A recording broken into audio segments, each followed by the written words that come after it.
Ladies and gentlemen, I want to tell you that New York City is a national treasure.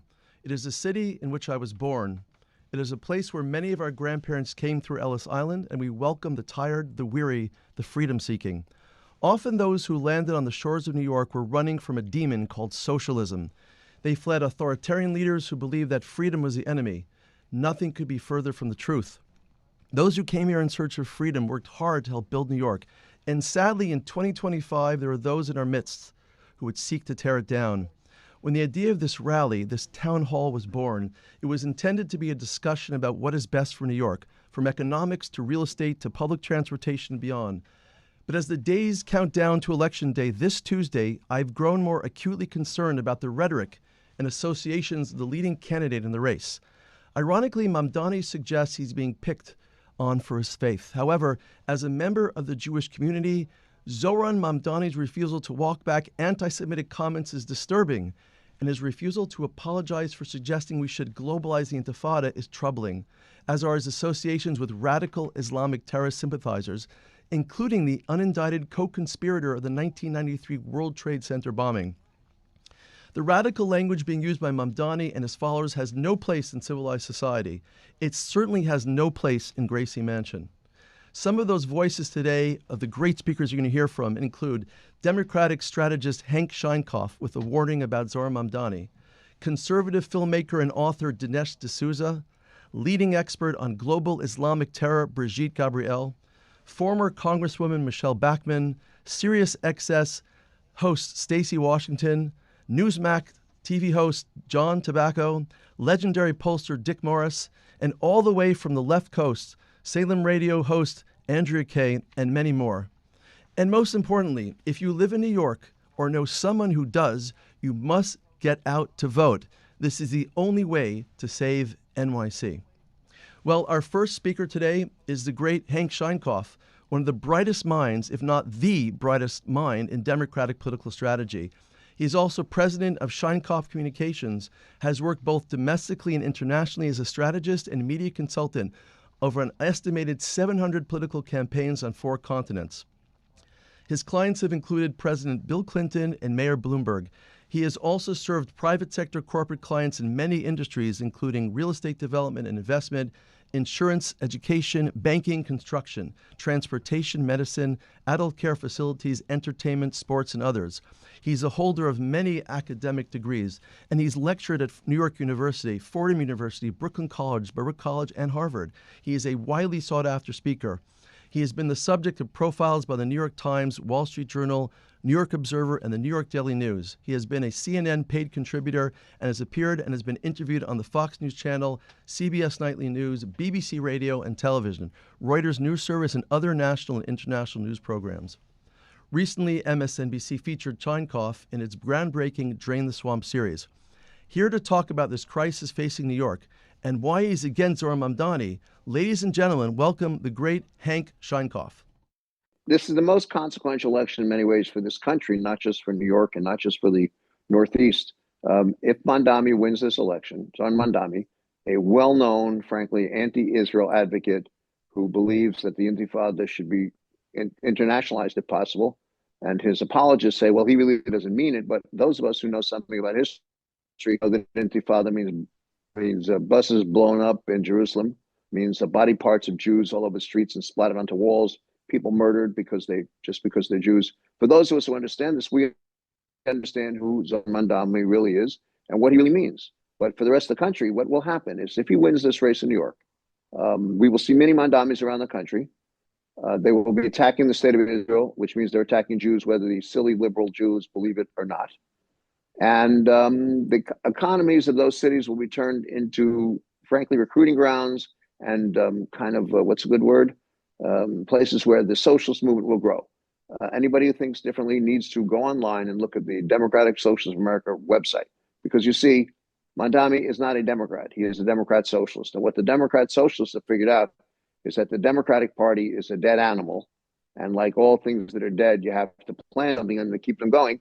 Why is it important? Because in most states in the country, you cannot get on the ballot as a third party. It is almost impossible. Democrats and Republicans, yes. Third parties, very, very tough. So if you want to get on the ballot, run as a Democrat. And if you have a dead Democrat Party, you can take over that carcass. That's what they're doing. Why not vote for Mamdani? Let's forget about the fact that he's obviously an anti-Semite, obviously hates Jews, certainly hates the Jewish state. Certainly his father has been a major theorist about destroying the Jewish state, saying publicly and in his work that this is a neo-colonialist effort, although we have been there longer than any other grouping. Going back to, let's see, I don't know, 3,500 years would be right. And we fought the Davidic Wars in, 125 BC? Regardless, this tripe that they spout is part of an international movement to get the Jews out of the Middle East for one reason, because of Arab humiliation of having lost these wars to the Jews going back to the beginning of our time. But take that aside. Mamdani wins this election. He will first inherit a city government that is in very serious condition financially. He'll be part of a state that, as a governor of sorts, one of the people of governance that has significant financial problems. He will be ridding the city of significant numbers of taxpayers, because our future isn't here. And anybody who doubts this needs to look at the outflow of jobs, particularly from the financial sector to the Dallas-Fort Worth corridor area, and even in Tennessee. This has been going on for quite some time. So New York is at the edge now, tipping point. Mamdani will very much is likely to put it over the edge. And the New York that we know, the Jewish New York, will be gone. It's just a matter of time. Even demographers will tell you, frankly, that if we're lucky in 20 years, there will be 500,000 Jews left in New York. Now, one could say that's a good reason then to vote for him and to get out of town. Some might feel that way. The better thing to do for democracy and for this great country that has given us so very much is to vote for Andrew Cuomo, even if you don't like him. Hold your nose. Forget about Curtis Sliwa, who is not going to be the mayor, although he's having a great time and you have to give him credit. Here's a guy who never thought he'd be driven around, I think, in a Cadillac Escalante with security people and be able to eat lunch every day, great places, and be seen as some kind of savior, which he isn't. Mamdani has more public experience than Sliwa does. Sliwa has never been running a government agency or been elected to public office in any way, shape, or form. But we need Andrew Cuomo to be in that office for one reason. Well, for many reasons, but one of the reasons that people on this pod who are viewing this should pay attention to is to stop the anti-Semitism and to ensure that the police department is not ripped apart. Mamdani will destroy the school safety agents. Those around him believe that they should. People like Brad Lander, who've been against school safety agents since the beginning, regardless of the fact that in New York City schools, 7,000 weapons were picked up last year alone by school safety personnel. Children in the last couple of weeks have been found with 9mm guns in their backpacks. Children have been shot outside schools, but that doesn't matter to Brad Lander. No school safety agents. So you'll see a diminution of school safety agents. Thank God that Jessica Tisch has been able to restore the police department in New York City at some level to having enough patrol officers to get through the next several years. But you will see a rash of retirements in the police department, which will destabilize things and make it more difficult for people to walk the streets. And that has international implications. So there's a lot at risk here and not much to gain. Zohran Mamdani will be 34 years old when he assumes office, if he wins. Anti-Semite, who seeks the destruction of the state of Israel and who believes he can make an affordable New York, which, New York has never been affordable, quite frankly. And it is very difficult, but it is very difficult for people who are trying to make it to live there, unquestionably so. But putting this guy in power, as opposed to someone who knows how to manage, which is Andrew Cuomo, 11 on-time budgets, rebuilt 2 airports, open the Second Avenue subway, the list goes on. That is not a choice that people even have to think about. Thank you, Hank. That was an ominous warning for New Yorkers. It is an honor to welcome our next guest. There is no one brighter today in the arena of conservative thought. Dinesh D'Souza has had a prominent career as a writer, scholar, public intellectual, and award-winning filmmaker. He is the chairman and CEO of D'Souza Media Corporation, producer of the top-grossing documentaries Death of a Nation, Can We Save America a Second Time, 2016, Obama's America, America Imagine the World Without Her, and Hillary's America. The author of several New York Times bestsellers, The Big Lie, Exposing the Nazi Roots of the American Left, The Roots of Obama's Rage, Stealing America, Life After Death, The Evidence, The Politics of Race and Sex on Campus, Ronald Reagan, How an Ordinary Man Became an Extraordinary Leader, What's So Great About America, Letters to a Young Conservative, and many more. His articles have appeared in virtually every major magazine and newspaper in the U.S., including the New York Times, Wall Street Journal, Atlantic Monthly, Vanity Fair, New Republic, and National Review. He has appeared on numerous television programs, including The Today Show, Nightline, Face the Nation, This Week with David Brinkley, Good Morning America, The NewsHour, The O'Reilly Factor, Moneyline, Hardball with Chris Matthews, and The Colbert Report and Hannity and Combs. He has served as a policy analyst at the White House, as managing editor of the publication Policy Review. He has served as a fellow at the American Enterprise Institute and a fellow at the Hoover Institution and more. Here to talk about the dangers we are facing concerning Mamdani is the great Dinesh D'Souza. Dinesh. Hey, everybody, it's Dinesh D'Souza, and I'm really pleased to have the chance to talk to you about Zohran Mamdani. I think in this case, we're not just dealing with the threat from a single person. This is not a one-off, so to speak. We have noticed emerging a very dangerous and strange alliance between the cultural left in the West and radical Islam. Some people have called this the red-green alliance, the red referring, of course, to socialism or communism. That's one element of it, and the green referring to radical Islam. Now, Mamdani combines both. And this is a real oddity, isn't it? Because these two camps, the red camp and the green camp, seem like strange bedfellows. They have very different endpoints. The communists and the socialists want to have a society of government control, a society in which your wealth is confiscated, in which they control the means of production, in which there is a kind of permissive social structure, LGBTQ, anything goes, what my wife calls the Moulin Rouge society. The radical jihadis have a totally different goal. It's the caliphate, it's Sharia, it's Christians and Jews are second-class citizens. And so it seems bizarre, and it is bizarre, that these two groups are somehow united. Let alone, it's even more bizarre that they could be united in one person, Mamdani, and yet they are. And so what explains this? I think the answer is really simple. What explains it is that these two groups have a common antagonism, a common hatred, a common enemy, or I should say two enemies. And who are these enemies? The Jews and Israel on the one side, and Christians and the principles of the West, the principles of the American founding on the other. And so this is what drives them. It's quite possible that at some future date, if God forbid they win, and the Jews and the Christians are out of the picture, they're defeated, they're eradicated, then these two groups will come to blows. And Mamdani, in some senses, one part of him, the red part, will be fighting against the green part, or more likely, the jihadis would do their best at that point to exterminate the cultural left.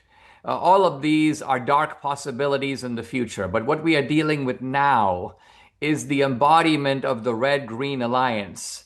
This Zohran Mamdani, who wants to take over the very fount of capitalism, the very city that represents America, the Big Apple, New York City. And if New York falls, as in some respects you could say London has already fallen, I think this bodes very badly, I think, for what's going to happen to other blue cities in this country. I mean, is there any doubt that Chicago is next, and San Francisco is after that, and Los Angeles is after that, and on it goes. So I hope that there is a way at this late stage to stop Mamdani and to defeat him. And I want to encourage you in all the efforts that you're making to enable that to happen. Thank you, Dinesh, for calling out that red-green alliance that makes Mamdani so dangerous for New York City. The next speaker at the Rally for NYC is the great Alan Dershowitz. Professor Alan Dershowitz is a Brooklyn native who has been called the nation's most peripatetic civil liberties lawyer and one of its most distinguished defenders of individual rights, the best-known criminal lawyers in the world, the top lawyer of last resort, America's most public Jewish defender, and Israel's single most visible defender, the Jewish state's lead attorney in the court of public opinion. He is the Felix Frankfurter Professor of Law at Harvard Law School. Dershowitz is a graduate of Brooklyn College and Yale Law School. Joined the Harvard Law School faculty at the age of 25 after clerking for Judge David Bazelon and Justice Arthur Goldberg. He has also published more than 1,000 articles in magazines, newspapers, journals, and blogs, such as the New York Times Magazine, the Washington Post, the Wall Street Journal, the Harvard Law Review, the Yale Law Journal, Huffington Post, Newsmax, Jerusalem Post, and Haaretz. Professor Dershowitz is the author of 30 fiction and nonfiction works with a worldwide audience, including the New York Times #1 bestseller, Chutzpah, and 5 other national bestsellers. His autobiography, Taking the Stand, My Life in the Law, was published in October 2013 by Crown, a division of Random House. Earlier titles include an exceptional action-packed book, The Trials of Zion, a novel which has been called a thought-provoking page-turner, Rights from Wrong, The Case for Israel, The Case for Peace, Blasphemy, Preemption, Finding Jefferson, and Shouting Fire. His writing has been praised by Truman Capote, Saul Bellow, William Styron, David Ahmet, and Elie Wiesel, Richard North Patterson, and Henry Louis Gates Jr. More than 1 million of his books, translated in many languages, have been sold worldwide. Let's welcome the great Alan Dershowitz. Alan? Every decent New Yorker, without regard to race or religion or ethnicity or background, should vote against Zohran Mamdani for mayor of New York. Mamdani is not only a conventional anti-Semite, he has brought a new dimension to anti-Semitism. He is an international anti-Semite. Let me explain what I mean. He has stated in an interview on Fox that he would never recognize Israel as a Jewish state or the nation state of the Jewish people because he doesn't believe that any state should create hierarchies based on a religion. Of course, Israel doesn't do that, but every Muslim state does do that.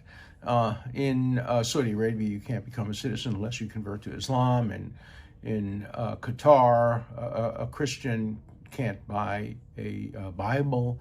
In many of the Muslim states, Sharia law prevails. Obviously, Sharia law creates a hierarchy of religions. So what Mamdani does is to create a double standard. What's good for Muslims, what's acceptable for Muslims is not acceptable for Jews.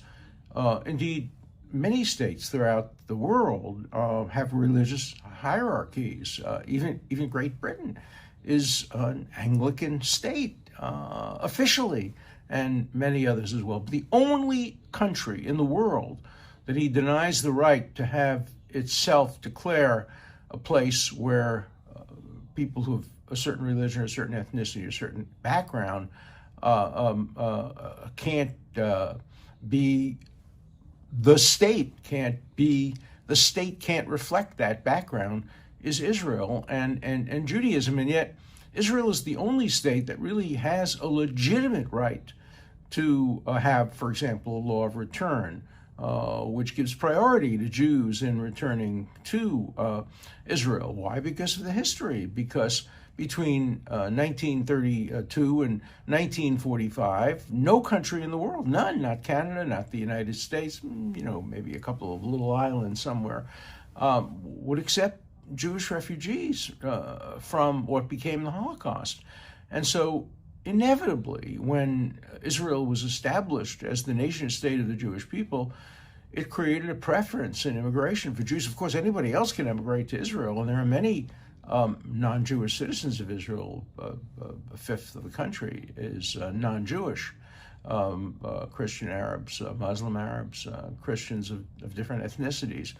Many Russians who are not halakhically Jewish are citizens of Israel and fight in their army, as do many Arabs and Muslims. And so, on top of the hypocrisy and the lies of Mamdani is the international anti-Semitism. He discriminates against Israel as a nation state of the Jewish people while allowing every other nation state, which is ethnically identified or religiously identified, to go forward without any problem. And so if New York were to be governed by a mayor with these attitudes, it would only increase anti-Semitism. New York would not only become the location of more Jews than any other city in the world outside of Israel, it would become the anti-Semite capital of the world, because we would see anti-Semitism thrive under the leadership of Mamdani. He won't even renounce Intifada, globalize the Intifada. Globalize the Intifada has only one meaning: kill Jews. And it also means kill non-believers. That's another possible meaning. And so, although obviously he did not support 9/11 or any of the atrocities necessarily of October 7th, his rhetoric and his language lends support to that, because they were committed by people who believed in globalizing the Intifada. So please, please, please go out and vote against Mamdani. My last message is to Curtis Sliwa, who I like. Get out of the race, please. You can't win. A vote for Curtis Sliwa is a vote for Mamdani. So everybody should unite and vote for Cuomo. Whatever you think of Cuomo as a candidate or as an individual, he is not Mamdani. He is good for the Jewish people. He's good for the people of New York City, and he would be an excellent mayor. So please, make sure you register, make sure you vote, and make sure you vote emphatically against Mamdani. Thank you, Alan, for speaking so proudly about Jewish rights to the land of Israel and how Mamdani threatens the state of Israel and the Jews of New York. There is no question that New Yorkers need to get out to vote, and the best person for this right now to defeat Mamdani is Andrew Cuomo. Let's move on now to our next great speaker. She's the Dean and former Congresswoman Michele Bachmann. Michele was the first Republican woman from Minnesota elected to the United States House of Representatives.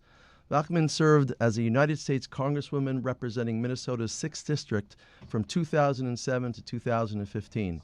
She quickly became a national figure in the Republican Party and a founding member of the Congressional Tea Party caucus. In 2011, Bachmann announced her bid for the Republican presidential nomination and ran for president in 2012. Bachmann is a highly respected leader who is deeply committed to conservative values in government. She and her husband raised 5 children, but also fostered over 20 children in their home during the 1990s. She now serves as Dean of the Robertson School of Government at Regent University, where she prepares the next generation of leaders for government and public service. Here to speak about the dangers of Mamdani, socialism, and anti-Semitism is the great Michele Bachmann. Hi, friends. My name is Michele Bachmann. I'm a former member of the United States Congress, but I'm also a former member of the House Intelligence Committee. Our primary work was to focus on Islamic terrorism and the threats of Islamic terrorism in the United States. And I'm pleased to be able to come here today to speak to you about this extremely important election that will impact not only New Yorkers, but it will impact people all across the United States. The great thing about New York, it boasts the largest Jewish population in the United States and the world, except for the Jews that are living in Israel. And like you, I am very concerned that New York City could fall under a mayor who is about to reject free market capitalism and who's gone out of his way to support the Jew-hating supporters of Hamas in New York City. Because you see, if he's elected, Jews and Christians in New York City will lose their sense of safety, prosperity, because his friendship and his sympathies lie with the Marxists and the socialists, not with the capitalists. His sympathies lie with the jihadists, not with the Jews. And so what has he done? Very simply, the Jews of New York need to vote as soon as voting begins. You have to agree on one candidate. You have to decide which that candidate will be for mayor, and you all have to vote for that candidate. We know who we have to oppose in this race, but we have to decide who to vote for. And that decision has to be made today, And that decision has to be communicated widely across New York City. Then you have to get the word out like you've never gotten the word out before. You have to drive people to the polls. You have to go through your neighborhood, apartment by apartment by apartment, to make sure that everyone is voting for the candidate that you're choosing, and vote and work like your life depends on it, because literally it will in New York City, because there is no going back from a Mamdani mayorship. And how do we know that? Just look at London. Look at London and its mayor, Sadiq Khan. Khan won the mayorship 10 years ago in 2016. And the city of London is less safe than ever before for non-Muslims.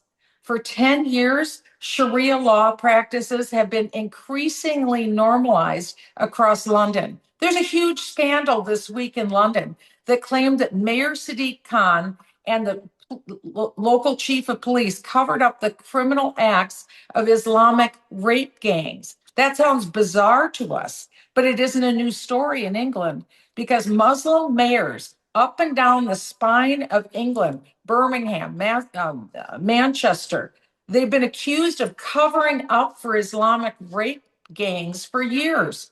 And last week, the London police stopped a Jew from publicly wearing his Star of David. And Jews are being told, don't wear a kippah if you want to be safe in public, because of fear of inciting Hamas supporters.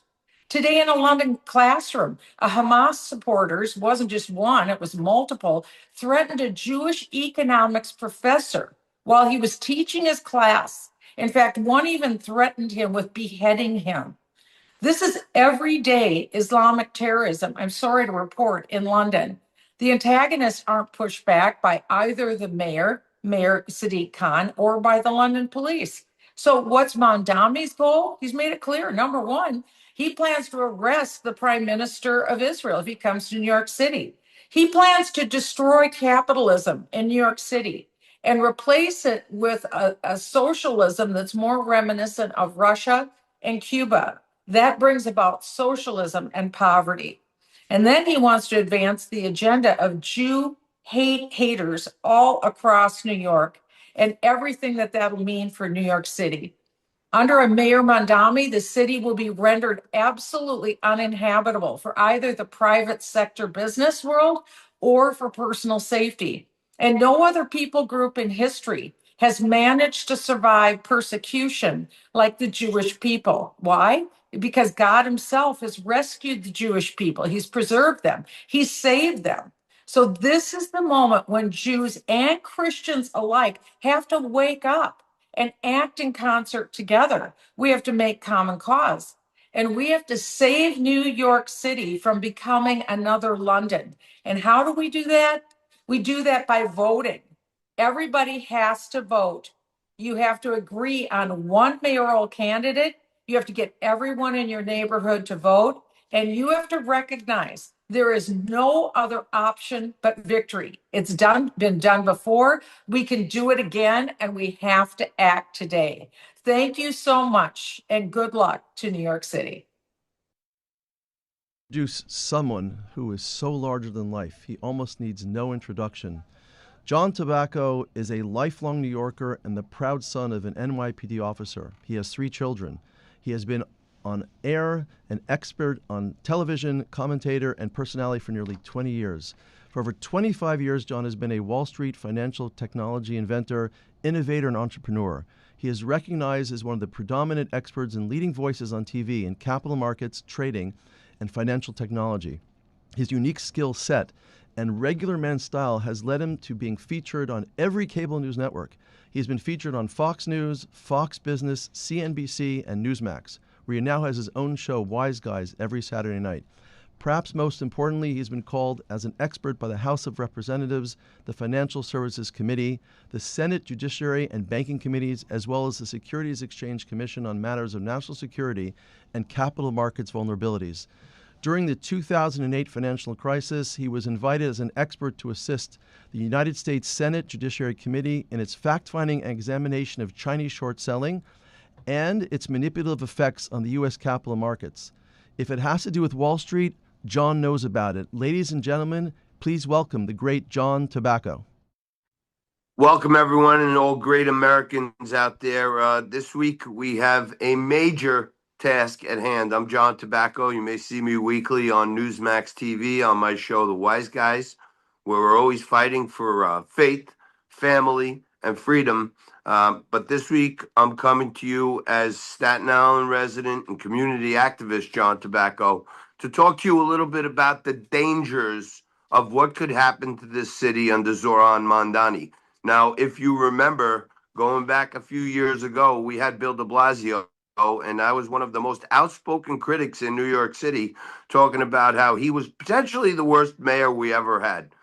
I think Zohran Mamdani has the capacity to not only surpass de Blasio's terrible administration, but actually turn around many of the gains that Eric Adams and his NYPD have made over the last 4 years.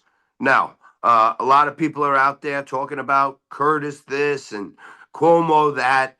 None of that matters if we can't beat Zohran Mamdani. So think about a few things here. Zohran Mamdani, at the ripe old age of 33 years old, has never had a job. So think about it. He and his 28-year-old wife could potentially be moving in to Gracie Mansion as the first mayor ever with a dual passport. So think about, Zohran Mamdani is actually still a holder of a Ugandan passport and a U.S. passport, and he's going to have the keys to New York City. At the same time, for many years now, almost 25, I was on 9/11, I was at Ground Zero myself. I worked across the street. I saw the horror. I worked for months and months downtown afterwards. And we, as New Yorkers, made a commitment to the family members and loved ones of those lost on 9/11 that we would never forget. But we are on the precipice right now of electing someone who still has a Ugandan passport, who's proudly going around New York City with one of the unindicted co-conspirators in the first World Trade Center bombing in 1993. And then, just recently on the campaign trail, had the audacity to start talking about the great horrors of 9/11 because his alleged aunt felt threatened by wearing her hijab on a train. And someone who wants to be the mayor of this city, who thinks whether or not his aunt, who turned out to be his cousin, and her feelings are more important than the thousands of Americans that died, New Yorkers, on 9/11, and more people have died from the after effects of 9/11 than the day of 9/11. So thousands and thousands of families in New York City have been promised we will never forget. And yet Zohran Mamdani is proudly going around town talking about the worst thing, that his aunt couldn't wear her hijab on a train. So, New York, I would say for starters, we promised the families and loved ones of our first responders, firemen, cops, sanitation, all those people that went to the pile and stood there for weeks and months, that no matter what happened, we would never forget.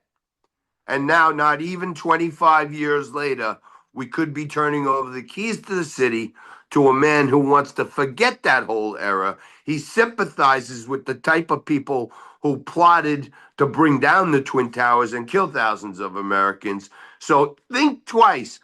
7 or 8% of New York City residents and likely voters are saying they're still undecided. Don't be undecided. Keep, if nothing else, remember, we promised we would never forget. And this guy has told us with his actions and his words that he wants to forget the whole darn thing. Now, at the same time, many of the folks that I see out there supporting Zohran Mamdani, I see their social media pages and they have the little rainbow flags up in the corner of their page. On my show, Wise Guys, we're flying the rainbow flag at all times. We don't judge people by their sexuality.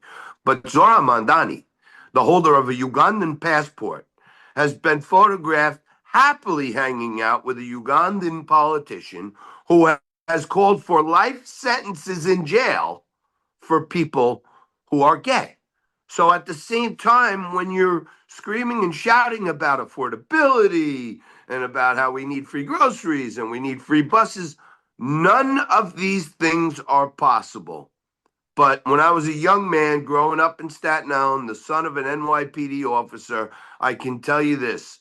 My father would say, you could judge a guy by his friends. So you take a look at what we're seeing from Zohran Mamdani, that he's hanging out with unindicted co-conspirators in bombings of the World Trade Center, at the same time going around proudly talking about how his friends with Ugandan legislators who want to effectively kill gay people. Take a look at Zohran Mamdani's friends. And furthermore, if you think about some of the policies he's selling you, they are a bill of goods, because Zohran Mamdani would have no capacity whatsoever to build affordable housing. He talks about the affordability crisis. He would have no ability whatsoever to make buses free transportation. If you remember, just in the last couple of years, Kathy Hochul had to go and put congestion pricing in to help raise more money for the MTA. So at the same time, Zohran Mamdani's not being honest with the voters out there when he says he'll make buses free. He may make buses free, but at the same time, the congestion pricing may be going back to $15. So think about what he can really do. Think about a 33-year-old young man who's only been elected to office as a job in life, and in attendance, he's missed 80% of his votes. So first real job, 80% absence rate. That's not the sign of someone I think should be leading New York City. And finally, I would just say this. I've been critical of Eric Adams in his 4-year administration here as mayor of New York. But the one thing that I have given him credit for, and I have to give former NYPD Chief John Schell and Deputy Mayor Kaz Daughtry, crime was out of control, with recidivism, with no cash bail. And Eric Adams, at least in my view, really reduced crime, stopped bringing back safety to our streets in some way. And Zohran Mamdani, although we're at the one of the lowest levels ever in police department, he wants to bring in this public safety. He wants to bring in this public safety squad. So if you have a disturbance or some issue at your home, a lot of the calls the NYPD gets are domestic violence calls, which they're called domestic violence because they entail violence. You may get a couple of social workers who just left a rally at Columbia University or for Black Lives Matter coming out to your house. And I don't think they're going to be well equipped like the NYPD is to keep you safe. So I'm thankful to the group for putting on this event. I want to thank all my fellow colleagues and speakers here for speaking out. I'm a proud Staten Islander. I have no intention of ever leaving, and I'm encouraging every single New Yorker to get out there and vote for anyone but Mamdani.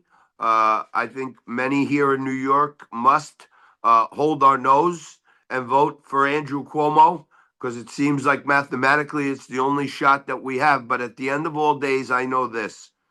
New York City, in my view, is the greatest city in the entire world, and I want it to start getting back to that. And we're on the right path from a crime perspective, but this guy could literally set us back to the Stone Ages. And I don't know that the divisions in New York could get worse, but it seems like with some of his policies where he said he wants to take from white people and give to minorities, and he wants to redistribute wealth and raise taxes on those of us that are successful in life.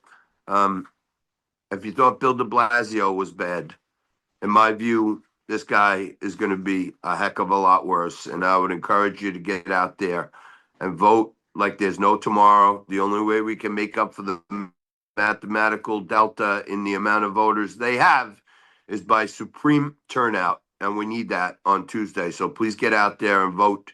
And stop Mamdani is the main goal at this point. Thank you. Thank you, John, for your warnings and your plea for New Yorkers to never forget what happened in 9/11 and the dangers of Zohran Mamdani. And I really want all viewers and listeners to know that the only way to save NYC is to go out and vote. Today is the last day of early voting, and Tuesday is election day, and everybody needs to get out and make a difference. Go out and vote. I want to introduce to you the next speaker of the Rally for NYC, Daniel Greenfield. He is a Shillman Journalism Fellow at the David Horowitz Freedom Center. He is an investigative journalist and writer focusing on the radical left and Islamic terror. Here he is to talk about the dangers to women if Mamdani wins. Please welcome Daniel Greenfield. New York City is in the middle of a sexual assault epidemic. There have been over 2,000 rapes so far this year and over 4,300 sex crimes in the city so far alone. In the middle of this shocking wave of sexual assault, Zohran Mamdani is now proposing further measures that will free more sex offenders, put more rapists on the street. His proposal to free half the criminals being held at Rikers Island also called for exempting from prison those sex predators charged with sexual misconduct, forcible touching, sexual abuse in the second degree, sexual abuse in the third degree, and he's also proposing early release for sex abusers. Even as New York City reels under a sexual assault epidemic, Zohran Mamdani is proposing to send the rapists and the sex offenders reinforcements, to put them out in the street again, to send them the message that they will go unpunished if they assault women and girls. Why would Zohran Mamdani do this? Well, Zohran Mamdani has a complicated relationship, at best, with sexual crimes. The man who helped Zohran Mamdani get elected in the first place, a man by the name of Matthew Thomas, formerly his communications director, had previously been charged with sexual solicitation of a child. And Mamdani praised Thomas, urged other Democrats to hire him, and said that he was a big part of why we won. When Zohran Mamdani was in Egypt during the anti-Muslim Brotherhood protests and women and girls were being assaulted, Mamdani said that he considered interfering but decided not to. When Zohran Mamdani is mayor and he sees women and girls being sexually assaulted, well, he may consider interfering, but overall he will decide once again not to, because this is what Zohran Mamdani's history looks like. Now, what would Zohran Mamdani actually offer to women and girls who are being sexually assaulted? Well, we already have part of the answer, because one of the people that Zohran Mamdani repeatedly quotes is Maryam Kaba. Maryam Kaba is known as the godmother of police defunding. And while Zohran Mamdani had proposed repeatedly defunding the police, now he claims he no longer wants to. Kaba, however, authored a New York Times op-ed which was headlined, "Yes, we literally mean abolish the police." She proposed getting rid of the police, getting rid of prisons, and having women women who have been sexually assaulted undergo a restorative justice session. And we actually know how that would work because she tried it on one man who was accused by another woman of assaulting her. The restorative justice process did not work because the rapist in question continued raping. And the victim said that after a 1.5-year-long accountability process, Malcolm made the choice to continue raping women. The process had many goals, but the main hope was that at the very least Malcolm wouldn't rape anyone else. And Kaba admitted in the coming months and years after her process ended, other people came forward to share their own stories of sexual harm involving Malcolm.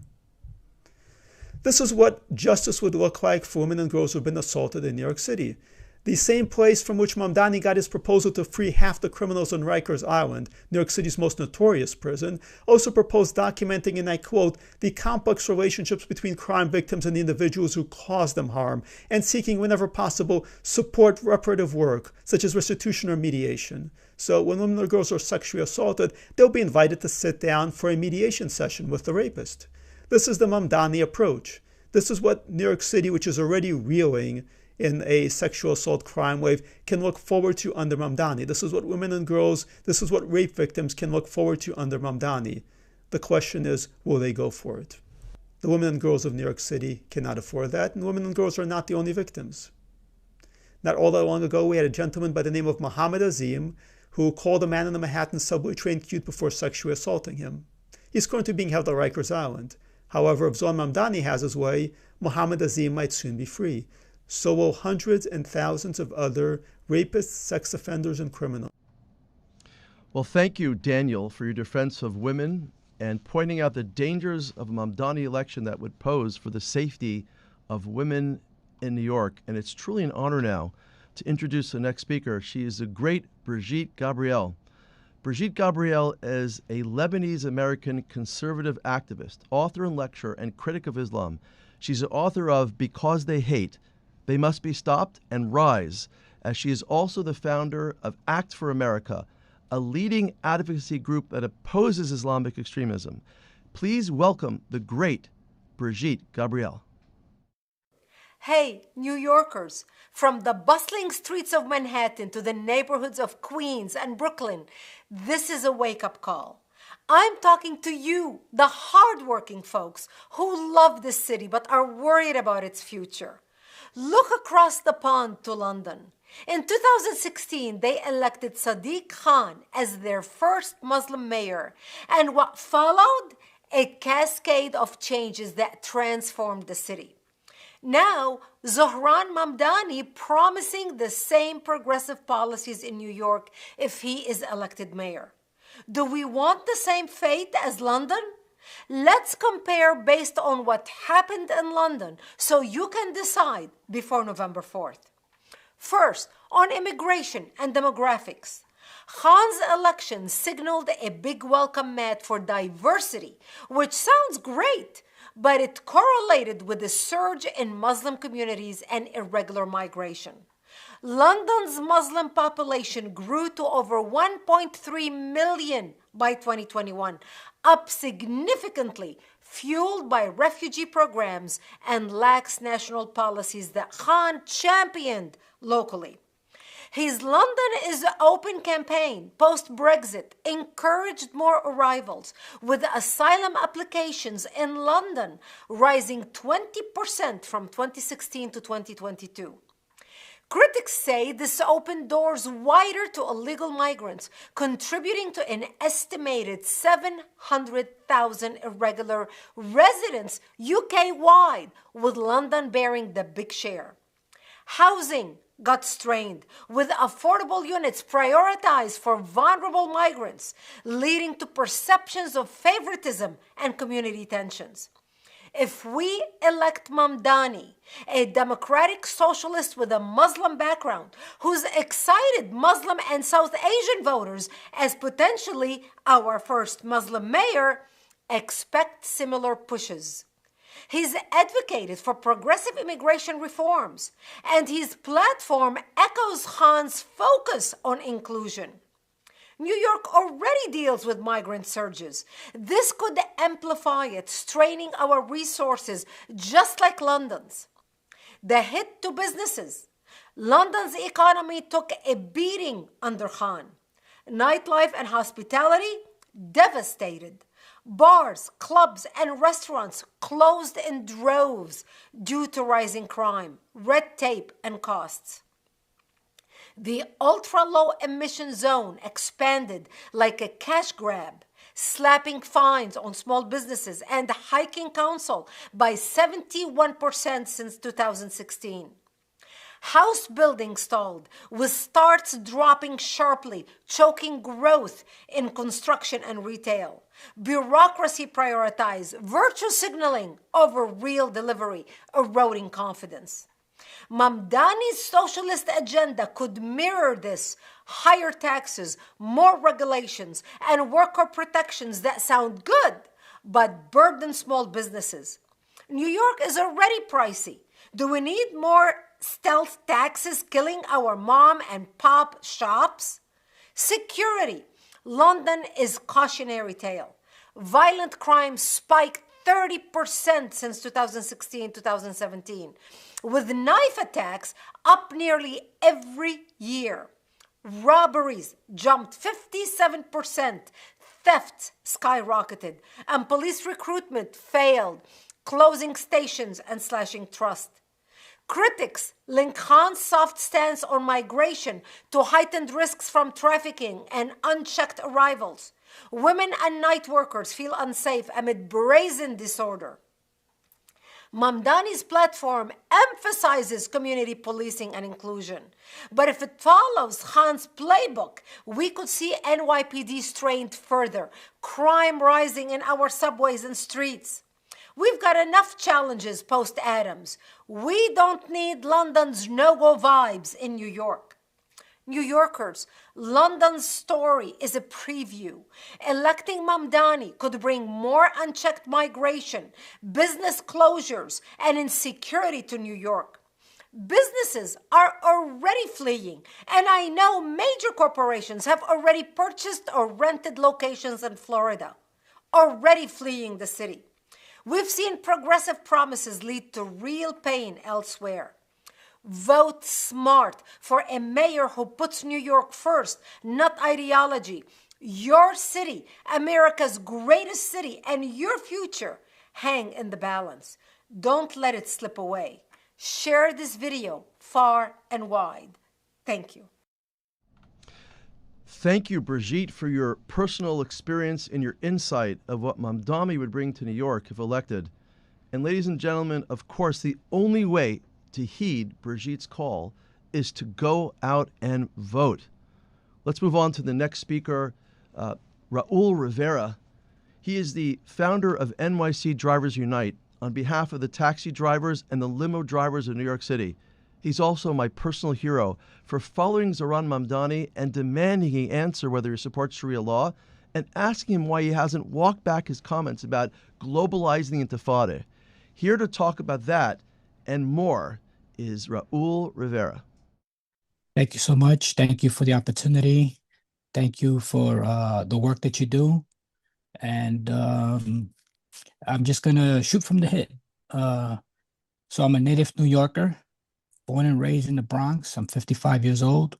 My mother comes from Puerto Rico. My family comes from Puerto Rico.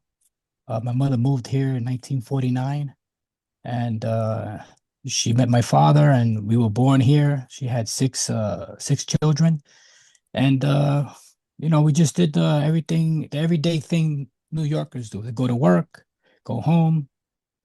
Nothing different, nothing special. Just being happy to be New Yorkers and living in our city. Yesterday we had a rally, our second rally at City Hall. New Yorkers say no to Zohran Mamdani.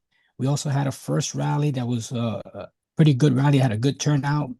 That was July 14, 2025. The same thing, New Yorkers say no to Zohran Mamdani and communism. And we're trying to be vocal because our city council is sure not doing the job. We even have a few council members that are Republican, and all you hear is crickets. They're not being vocal. They're PC. They are walking on eggshells. Nobody's going to speak about Islam or any religion. They too worried about offending anybody. But yet, we Americans and our citizens of New York are being offended. So we also, yesterday, I'll tell you about what happened yesterday. We had a rally in front of the steps of City Hall. We reserved the steps.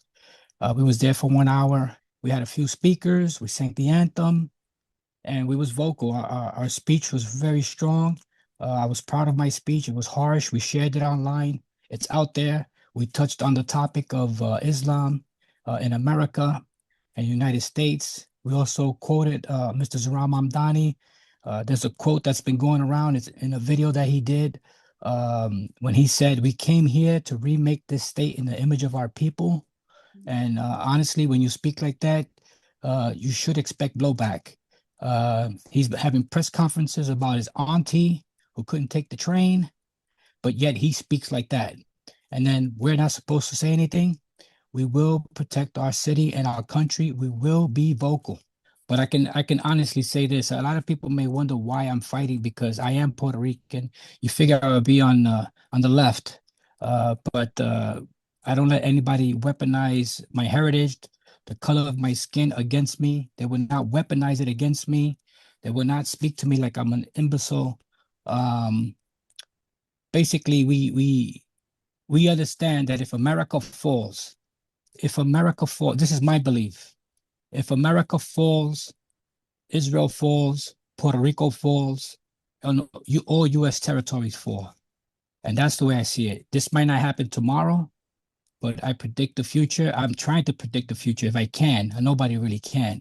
But it's basically being vigilant. How do you protect your country, your family, your homeland?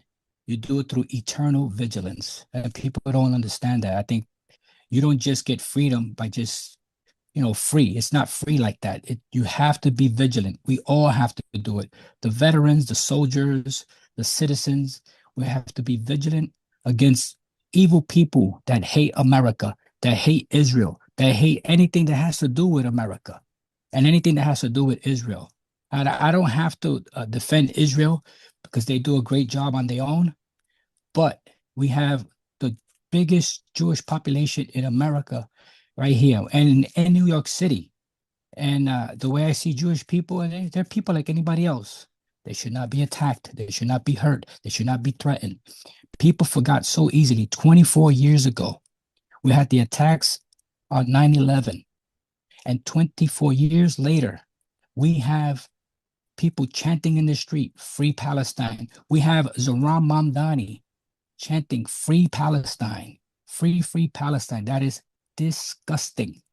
Disgusting. That's how I say it. I don't speak with any filters, and I don't speak like with personal agendas. We do speak without the filters, and people do get offended. They just have to deal with it. This is New York City. This is America. I will not let anyone weaponize the U.S. Constitution or your religion against us, or whatever you think is a religion. We have the right to say what we say, and we say it without hatred, but we say it for the love of our country and the safety of our families and our homeland. Thank you, Raul, for your courage and standing up to the dangers that Mamdani poses to all New Yorkers. Without further ado, I want to introduce to you the great Sirius XM host, Stacey Washington.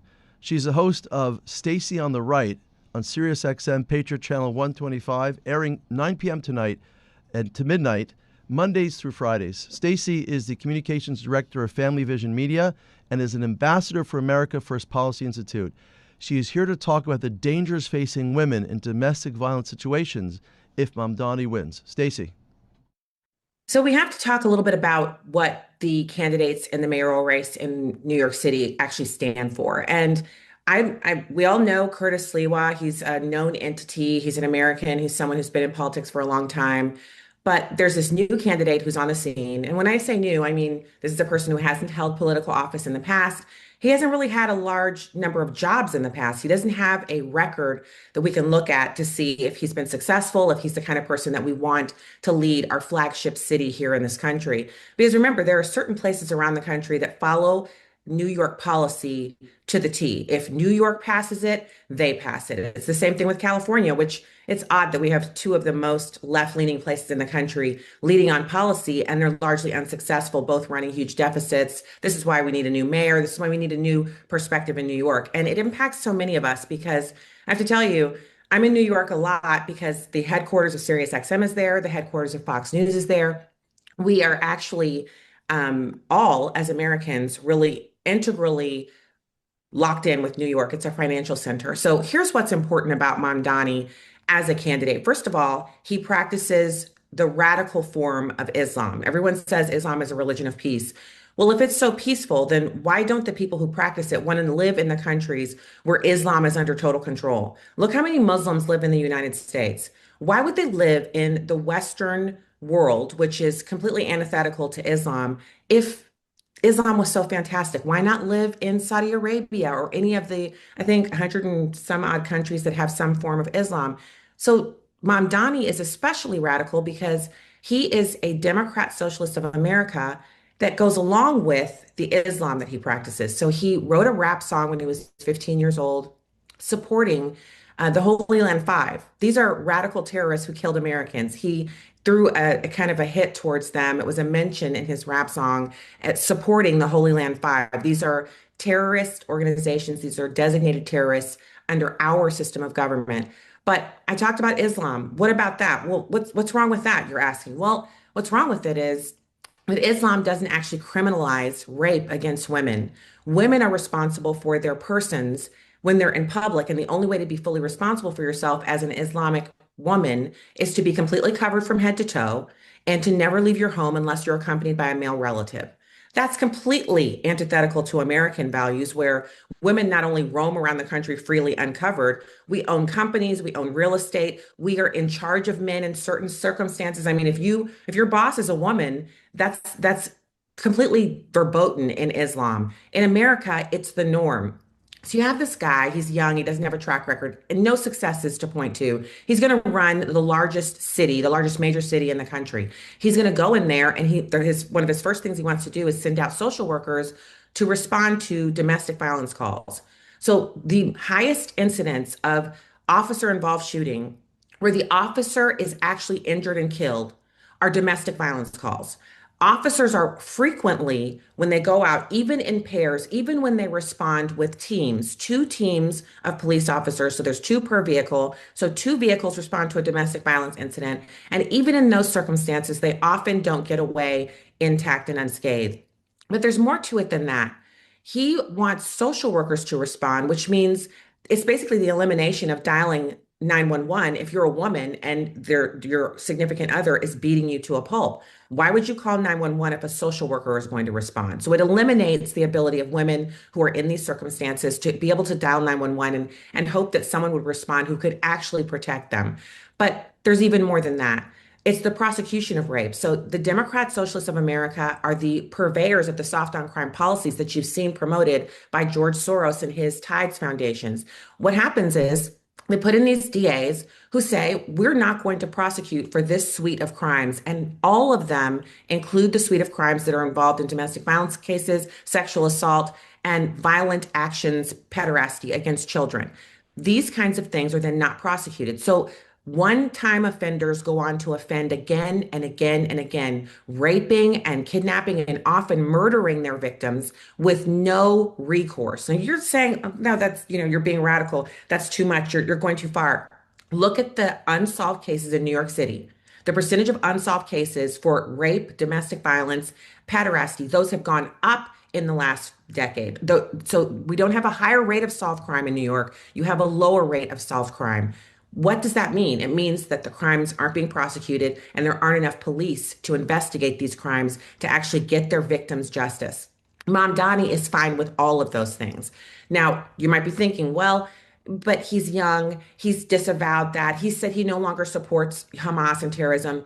Well, if I just recently, up until today, was a dyed-in-the-wool conservative, Christian, traditionalist, and then today, because I'm running for a huge job that pays a lot of money and has untold power. The mayor of New York has the same amount of power as a governor of an entire state. There are more people living in New York City than there are in the entire state of Missouri and 21 other states that have less population than the borough. We call it the borough of Manhattan. It's the city of New York. We're talking about New York City, 8.8 million people. So if I had these views until just recently, I just recently all of a sudden came to the light, and now I'm a Democrat Socialist of America. I can tell you no Democrat would support me. No Democrat Socialist, no regular Democrat would say Stacey Washington, who was previously Stacey on the right, is now Democrat Stacey on the left. No one would believe it. And so why should we believe Mamdani? When you make a major switch like that, when you switch political parties or viewpoints, ideologies, there's a certain period of time that has to elapse where those viewpoints settle into you and you settle into them and you reconcile those things. And we can then look at your track record of the change and say, this person is now different. We have no such track record with Mamdani. And I'll say this other thing. He owns a compound in Uganda where he recently went and had a private feed for, it was, I think, of over 100 people, flew in from around the world. And at the compound, it's in Uganda, okay? This is on the continent of Africa. Where there's still slavery. Slavery is not outlawed on the continent of Africa. In certain nations it is, but there are still people being sold into slavery there. And the largest number of slaves in the world being held today in the year of our Lord 2025 are in the Muslim world. So I've been to Saudi Arabia. I know Muslims. I know people who practice Islam. I'm not an Islamophobe, but I am a realist. This man held his wedding in Uganda. And at the gate to the compound, every attendee had to turn in all of their cellular devices. So there was no recording on the compound. You tell me why an American citizen worth millions of dollars, who up until recently still lived with mommy and daddy, had to get married on a compound in Uganda where no one was allowed to tape anything within the venue. There was only photography that he controlled in the entire compound. You tell me what was going on there within the walls of that compound. You tell me how that person has an allegiance to the United States. He owns property in Uganda where he would rather get married there than in one of our Ritz-Carltons here in the United States. One of the best wedding venues in the world is New York City. The entire city is almost a wedding venue in and of itself, but there are some of the best hotels and wedding venues in the world there. You tell me why someone with that kind of money, power, and influence, and the desire to be the mayor, wouldn't host his wedding in the United States so he could use it as a part of his campaign. I don't trust this man. And let's face it, I have a military background, fourth generation military veteran. I might not be the person who's easily trusting other people. But when it comes to elected officials, an elected official is someone who raises their hand and says, I elect to serve the people of this city, state, town, the people of this country for the presidency. And that takes on a lot of responsibility because what he's saying is he wants to be responsible for the policy that ensures the health and safety and promotes the living conditions and well-being, the welfare of the people of New York. And by extension, because it's the financial center of this country, he wants to be the representative for the financial sector of this country as the mayor of New York City. He wants to interface with the president of the United States on policy. He wants to welcome world leaders. I'm telling you that this man is not fit for that duty. He's not old enough. He doesn't have the experience. And most importantly, he holds a worldview that is antithetical to our beautiful, exceptional American way of life. Vote for anyone else but Mamdani for New York mayor. Thank you, Stacey, for defending women. And of course, women need to come out and vote to protect their rights. We're going to take a brief break for station identification. We'll be right back with hour 2 of the Rally for NYC.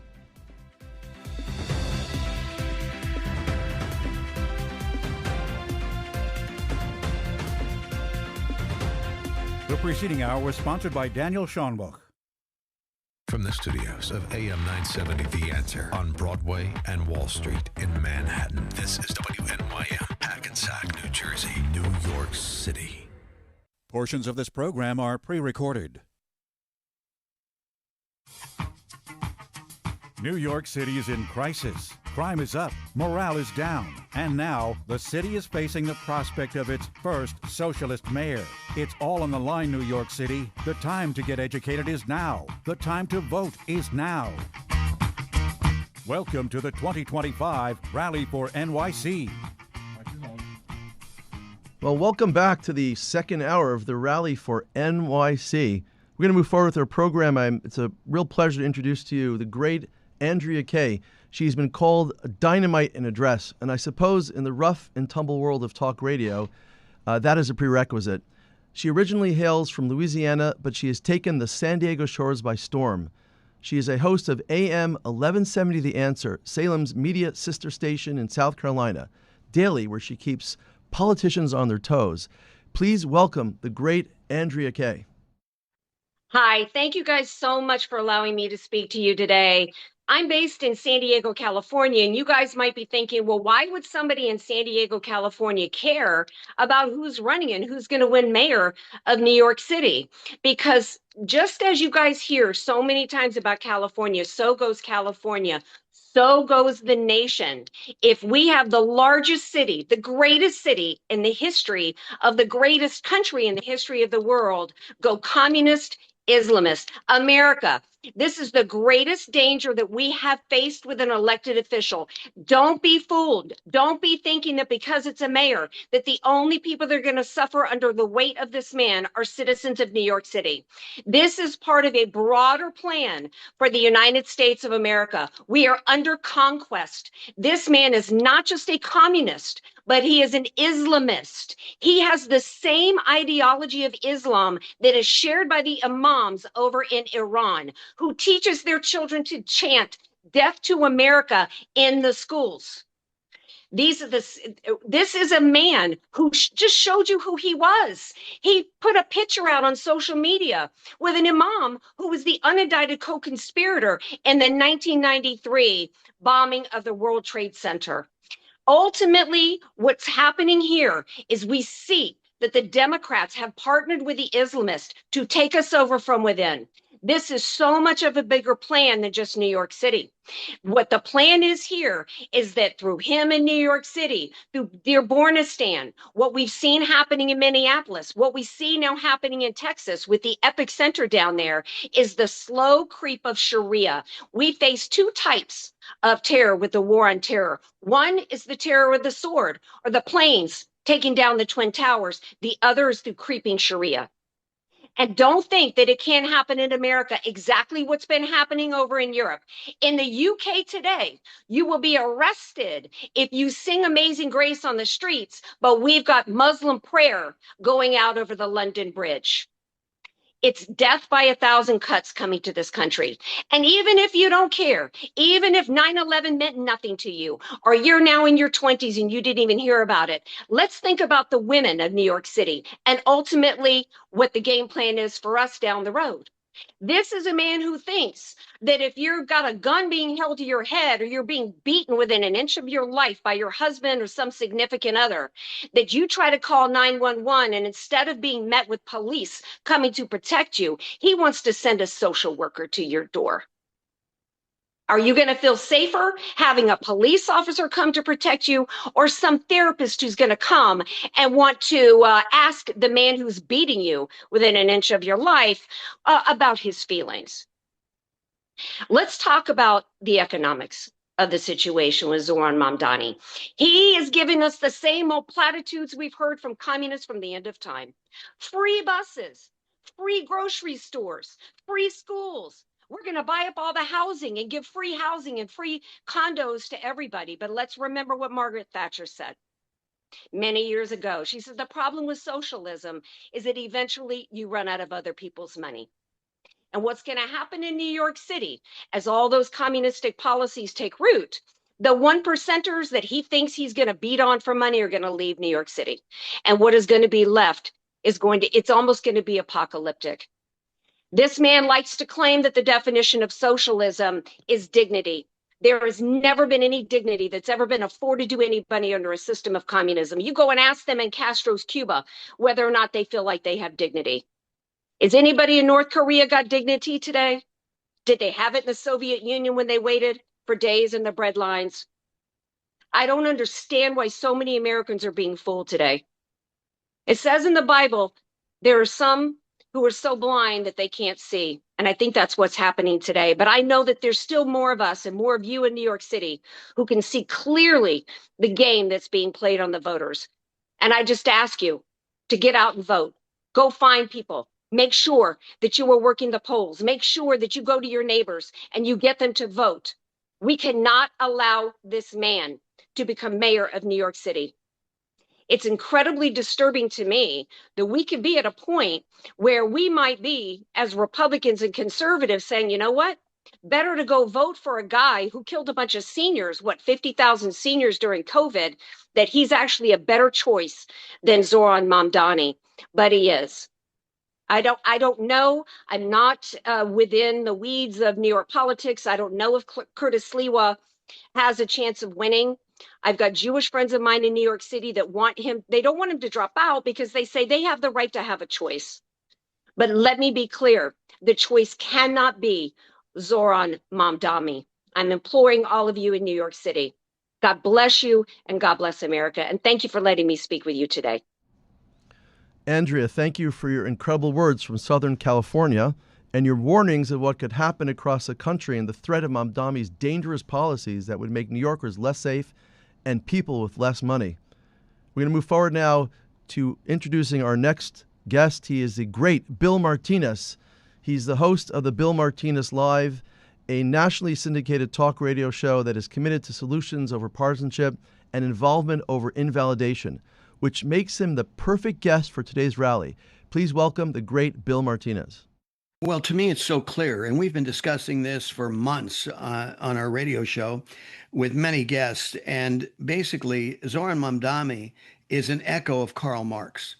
I mean, just listen to him. I mean, it's straight from the Communist Manifesto, his echoes, and what he's proposing. Now, what he's proposing isn't new, and that should be good for people who are discerning, because if you look back on the history of Marxism and communism, what the experience is, yes, we start off with offering all kinds of free things because the electorate at that point in time is hurting.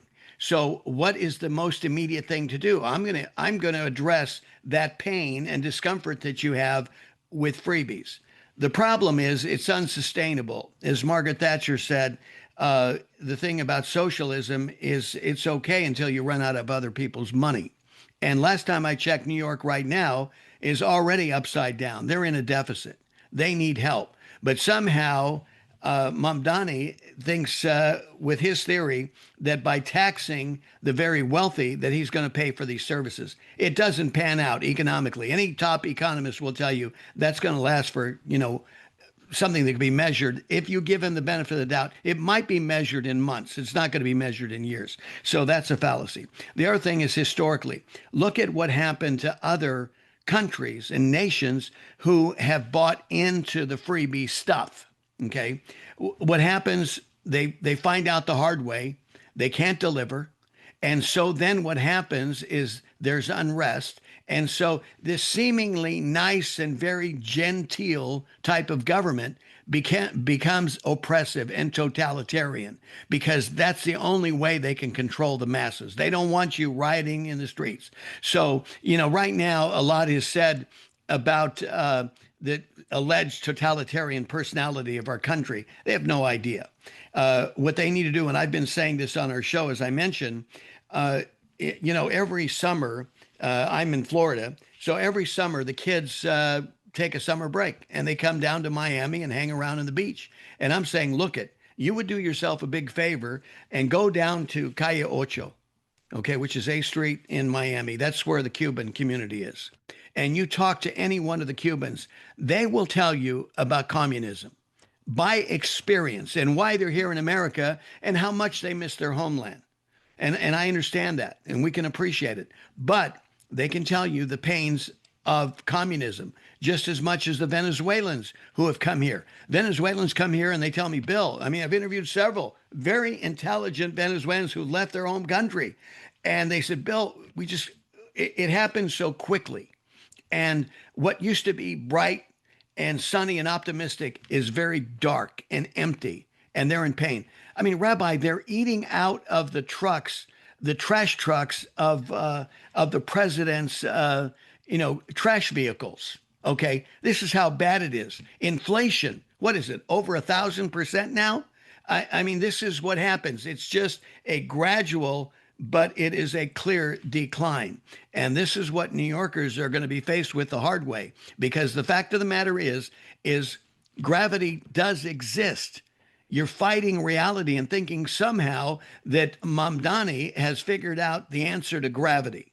Because the bottom line of all this is that you think right now America's in trouble because we have become more godless.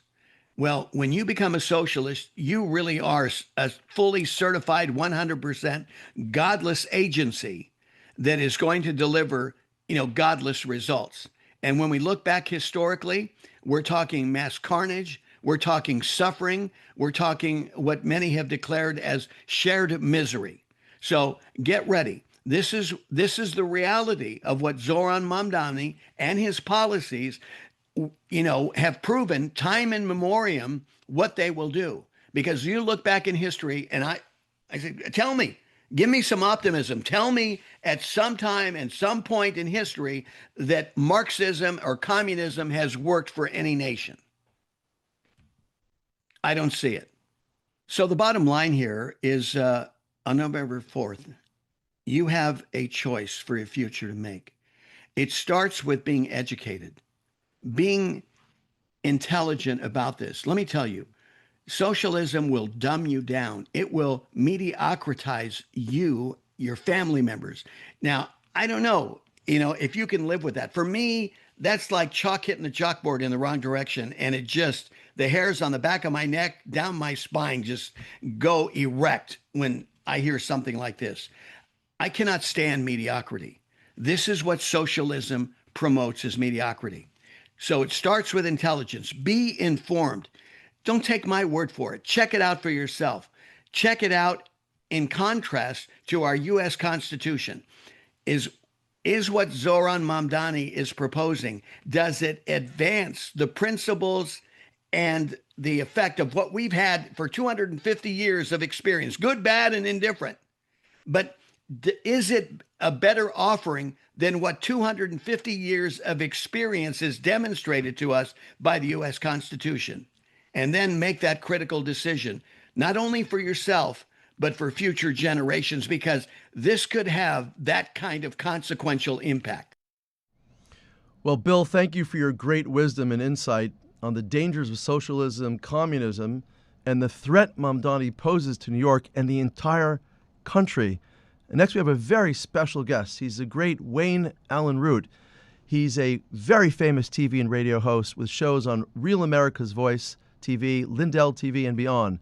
President Trump has appeared on his show 16 times. He has been a member of both the Libertarian Party and the Republican Party during his lifetime. He has previously called Donald Trump our first Jewish president due to his Middle East peace successes. Please welcome the great Wayne Allen Root. All right. Yes, I am Wayne Allen Root, the one and only, and I'm really honored to be here today. I'm going to talk about some things that maybe others have not talked about, because I'm guessing that most of the speakers at this rally today are going to give you the reasons why you should not be voting for Mamdani. And obviously, I agree 110% that he's going to ruin New York City. He's going to destroy New York City. He's a symbol of everything wrong with America. We've opened the borders, or it's not we, Democrats have opened the borders to create the great replacement and let millions of people in that don't think like Americans, don't act like Americans, will never become Americans, will never assimilate like prior generations, like my grandparents, Jewish immigrants from Russia and Germany who came to America and immediately became Americans. But that's not what's coming in today, and that's the problem. I grew up in New York, and I've got to tell you what my experience was like growing up in New York. I grew up in a little town called Mount Vernon, New York, on the Bronx borderline. And I grew up in an almost all Italian neighborhood. I was the only Jew in an all Italian Catholic neighborhood. And we were surrounded by an almost all black town. I went to an all black high school. Everybody I knew growing up was either Jewish, Italian Catholic, Irish Catholic, or black. That was America. And today in New York City, I've seen the polls. Jews voting overwhelmingly against Mamdani. They're voting mostly for Cuomo. Very few of them for Curtis Sliwa, I'm sorry to say. Catholics voting overwhelmingly for Cuomo and for Curtis Sliwa. And then when you come to the category of foreigners, voting overwhelmingly for Mamdani. There you have it. That's the difference between the New York I grew up in and the New York of today. The New York I grew up in, I didn't know an illegal immigrant. I didn't know an illegal alien. I didn't even know a foreigner. I only knew first generation, second generation Americans who had assimilated. And so New York today is so filled with foreigners and illegal immigrants. And the sad part is that they leave these terrible third world countries where they have no freedom and they have no capitalism and they can't make money and they live in misery and poverty. And that makes them run to America. And the first thing they do, ironically, is they vote for people that will return America to make it the way that the country they ran from was. No freedom, hatred for Jews, no capitalism, no opportunity, no mobility. That's what they're coming from. Muslim nations, Mexico, Central America, South America, Venezuela. These are all countries where you have no freedom and no economic opportunity to turn your life around like I in America. I'm an SOB, a son of a butcher.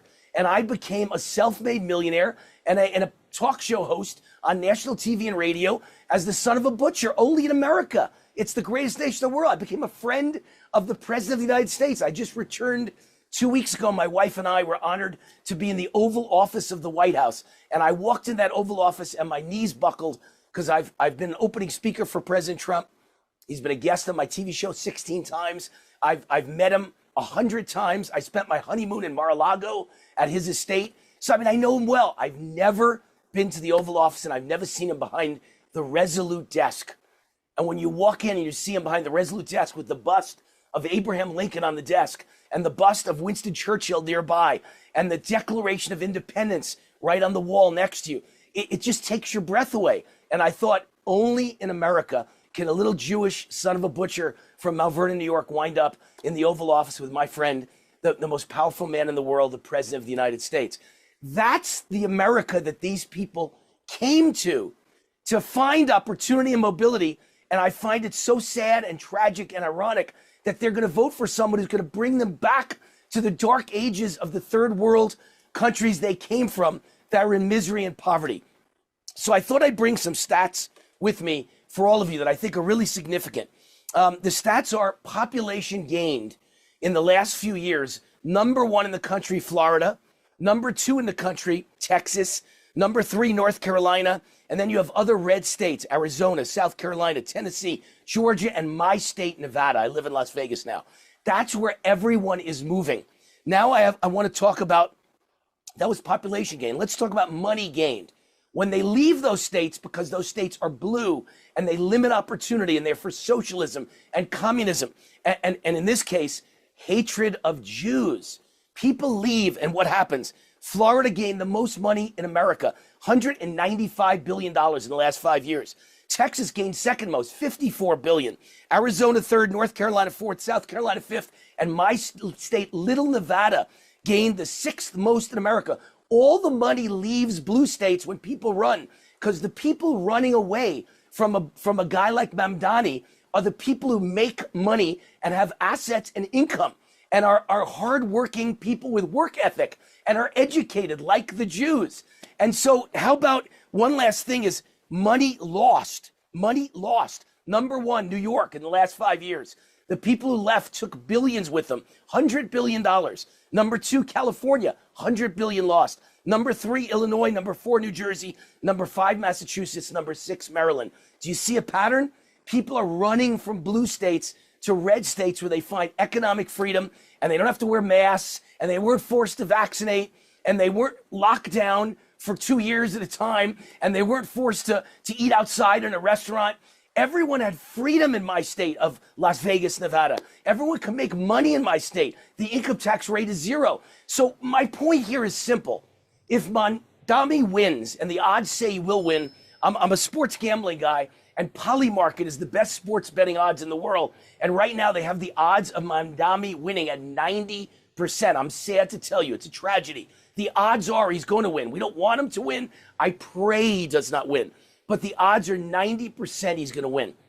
And it's because New York is now filled with people that I don't recognize, foreigners. They're not Americans anymore. But what's going to happen after he wins? I just want to bring this point home because it's already happened, as I just showed you, over the last 5 years. Okay? When the Jewish people leave New York, okay? I'm going to give you an advertisement for the Jewish people. What are the Jewish people? Whether they're liberal or conservative, doesn't matter.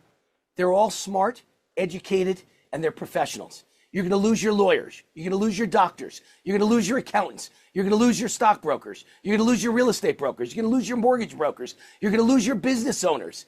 You're going to lose the people that are good for communities, good for schools, good for the tax base, and good for safety in a community. They don't mug people. They don't rob people. They don't murder people. They don't rape people. So whether they're conservative or liberal, we can have arguments about the Jewish people are too liberal. I fight it all the time that my own people vote Democrat. So foolish, so self-destructive.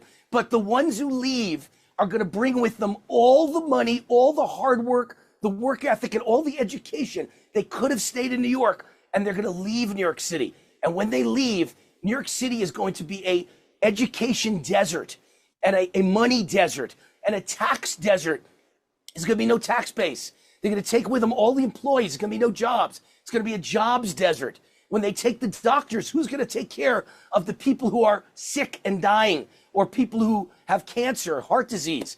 It's a tragedy of epic proportions. It's going to be an exodus like the exodus from Egypt, but it's not just Jews. It's going to be the people I grew up with. Jews and Catholics are going to leave. And I saw the poll that backs up my gut instinct. Jews and Catholics voting for Cuomo and Curtis Sliwa. They're going to leave in large numbers. And those are the people that own the businesses and create the jobs and pay the taxes and pay for the schools. So what's going to happen to New York City?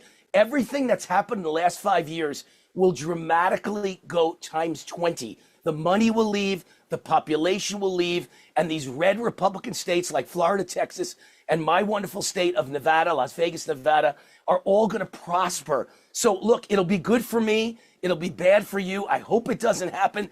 I'm praying. I'm rooting for you. I don't want Mamdani to win. I pray to God that we can get rid of Mamdani. But the reality is he's probably going to win. And when he does, he's going to serve as a model for the nation. He's going to win the midterms for the Republican Party because people are going to see how bad it can really get. That's my story. I'm Wayne Root. I study history.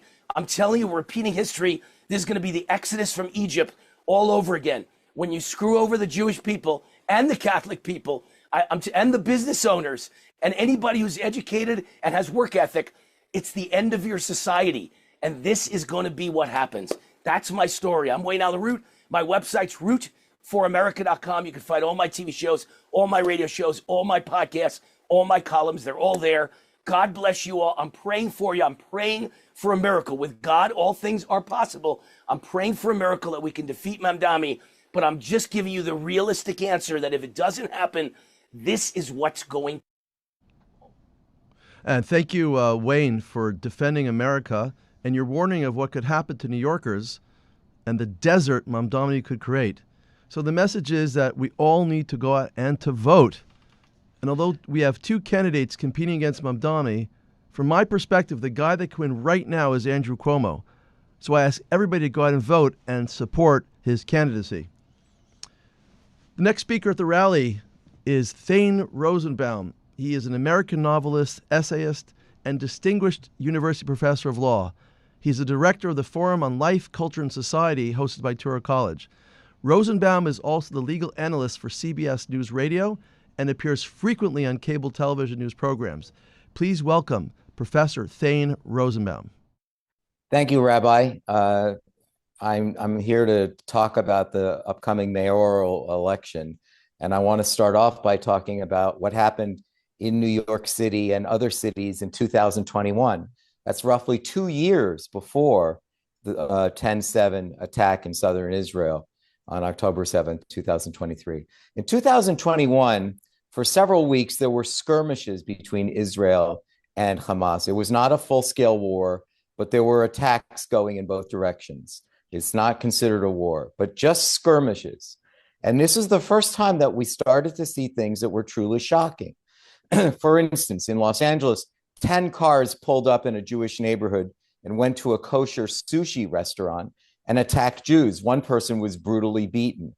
The cars then paraded around Los Angeles with Palestinian flags. In London, same time, cars paraded around Hyde Park and Marble Arch with the following speakers on their megaphones: rape Jewish daughters, rape Jewish daughters. I speak to you if you're Jewish and you have daughters. I'm oftentimes shocked at how many Jews who have daughters do not spend their nights thinking about what might have happened if their daughters were in southern Israel. They're too busy doing something else instead of saying, my kid could have been at that rock concert at the Nova Festival, but very few people are doing this. In New York, again, in 2021, 2 years before 10/7, there were attacks against Jews in Times Square and in the Diamond District. In Times Square, a man was brutally beaten. He wasn't even at a rally. He just walked out of a subway stop, but he had a yarmulke on, and he was brutally beaten. And a woman, wait for it, was set on fire. Her back was set on fire if she was Jews. This was all done by Muslims. They were all done by Islamists. This is what took place in 2021 before what happened in Israel in this most recent war. That was not prompted by a war. It was just an invitation. We have been seeing a shocking and appalling unrestricted attacks of violence against Western Jews for a number of years. Most American Jews are not tied into what's happened to their fellow Jews in Europe. But starting in 2007, Parisian Jews have been under assault by Muslims. European anti-Semitism in the recent era is all emanating from Islam and is perpetrated by Islam. And all throughout cities in major capitals in Europe, Stockholm, Madrid, Barcelona, Brussels, London, Paris, Berlin, every single one of those cities, Jews have been under assault for the last 10 years. Or in Amsterdam, you don't need me. You can look this up. It's just that many Jews in the United States have disconnected themselves from this. They don't know what's happened. Grandmothers being tossed from balconies in Paris. Another Jewish grandmother, a Holocaust survivor, was set on fire. Before that, it was said Allahu Akbar. European leaders, the same ones that have now recognized the Jewish state, they're scared. They have violent extremist Muslims living in their nations, and they're absolutely terrified. And Muslims believe that they have leverage over politicians, business people, university presidents, the media, and they do have leverage. You know what the leverage is called? Fear and violence. We will attack people. We will create our own no-go zones. We will have 150 Sharia courts. We will ignore the laws of these European cities, and we will impose our own laws in the spirit of Islam's interest in in achieving power around the world. If you look at Western societies, you can see an enormous amount of buyer's remorse. They have had an Islamist problem for a number of years. Now, here we are in New York City, the largest city outside of Tel Aviv of Jews. And by the way, when I mentioned Paris, Paris has the largest percentage of Jews throughout Europe. So having a large percentage of Jews is not an inoculation. It's an invitation to attack Jews. It's not an inoculation. The fact that more Jews live in New York City than any other city other than Tel Aviv is striking.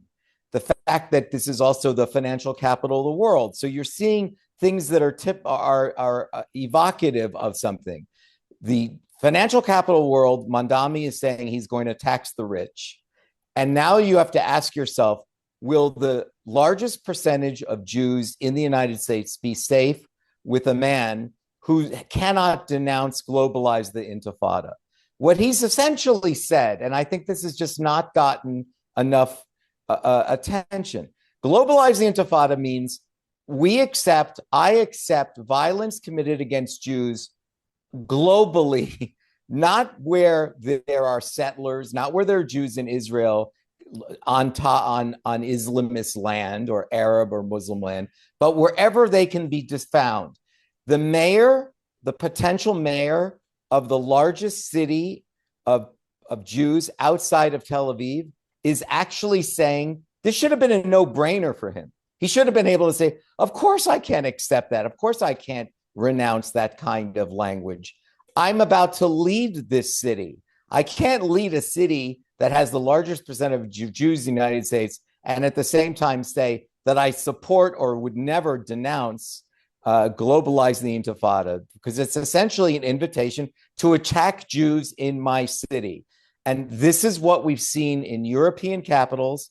The difference here is that here you have a Muslim mayor. This is not a president or a prime minister. This is the mayor who's responsible for the welfare of all the people in his city.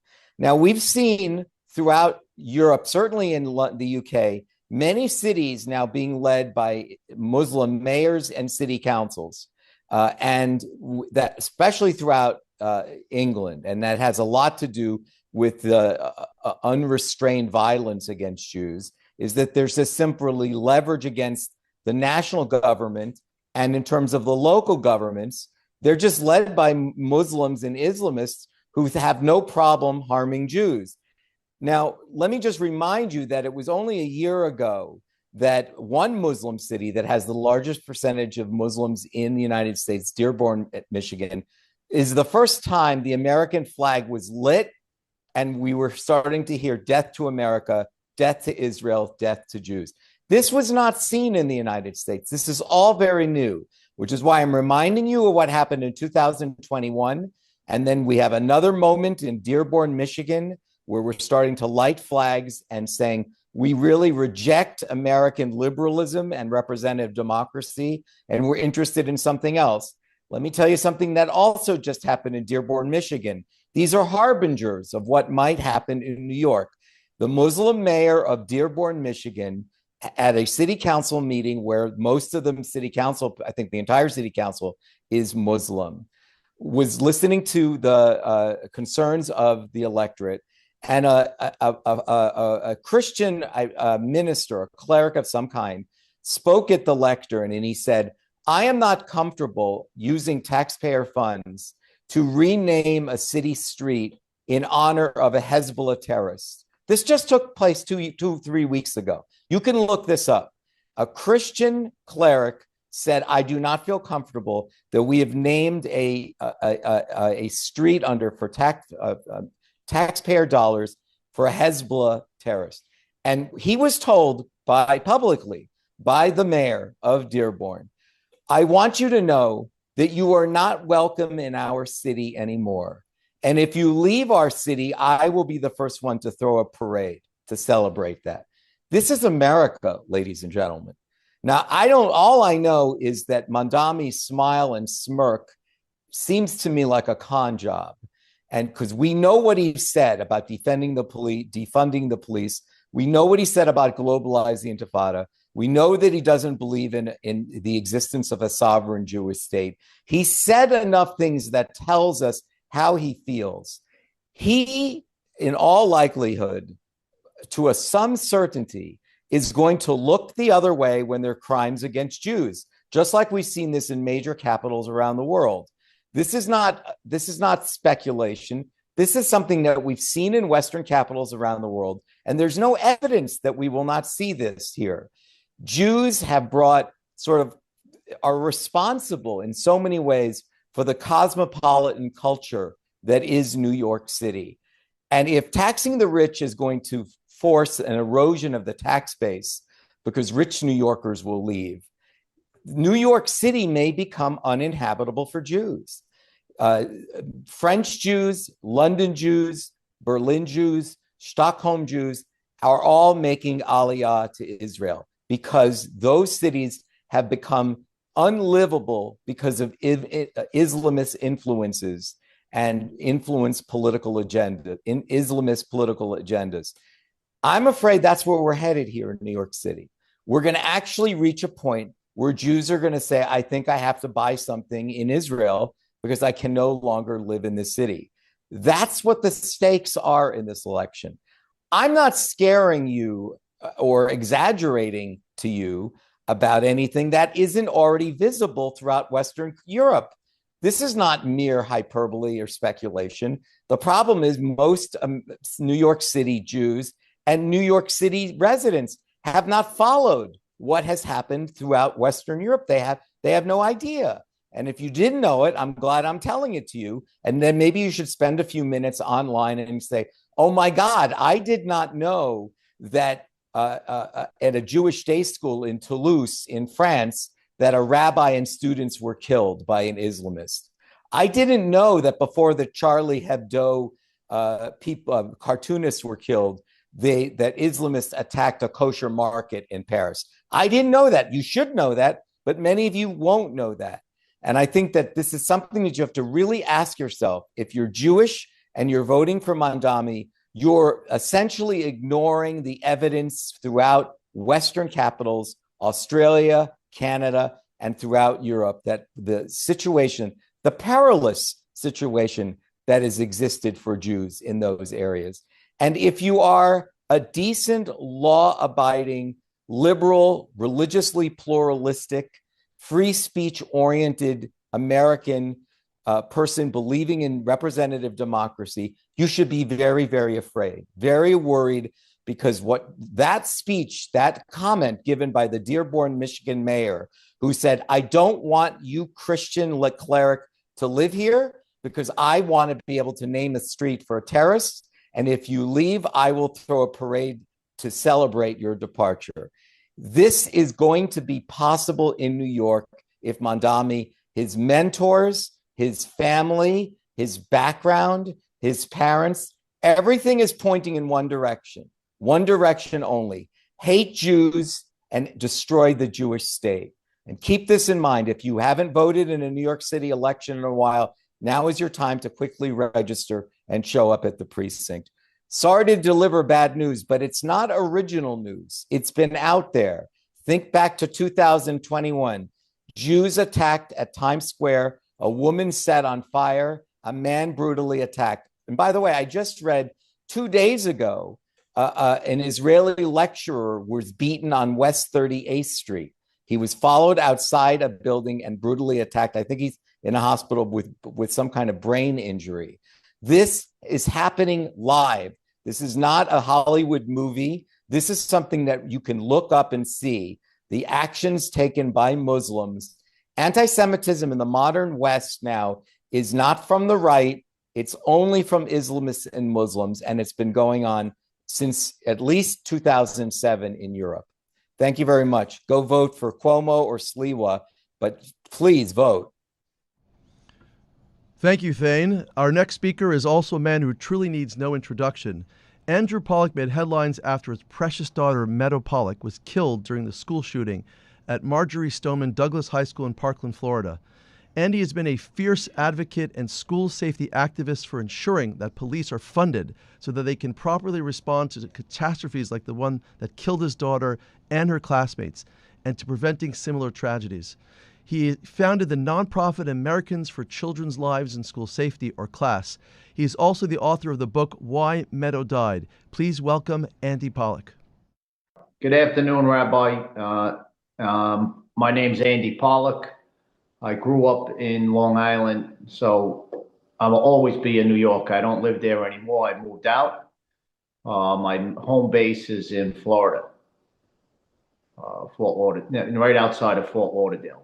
My daughter, Meadow, my only daughter, was murdered in 2018 in Broward County at the Parkland school shooting. So what brings me to speak to everybody in New York today is about the dangers of this Mamdani, who is looking to get elected for mayor of New York. So after my daughter was murdered, a lot of the people got on the bandwagon. She was shot 9 times, but a lot of people all wanted to blame the gun in my daughter's shooting. But I personally looked into what happened, and it was policies and lack of response by law enforcement that led to her and her other students, classmates, and teachers getting killed.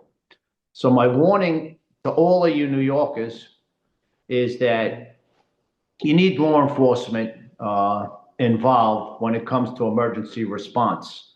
My daughter's response was the police department was very lackadaisical in their response. They weren't trained properly. They didn't have the guidance of how to react to an emergency.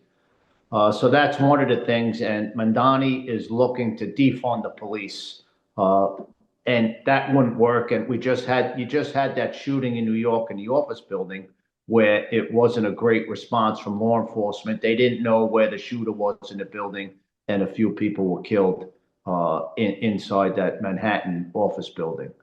The other biggest thing that really worries me about Mamdani is taking law enforcement out of a lot of police work and putting in social workers. Okay, that is a big red flag for me, knowing what happened in Parkland. There was a similar situation in Parkland where they took law enforcement out of policing in the schools, okay? And what they did was create a very unsafe environment for our children and for school teachers. And there's nothing more precious in life than our children.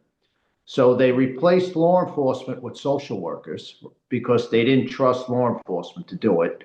And it started being assaults in the schools, drugs in the schools, students getting beat up.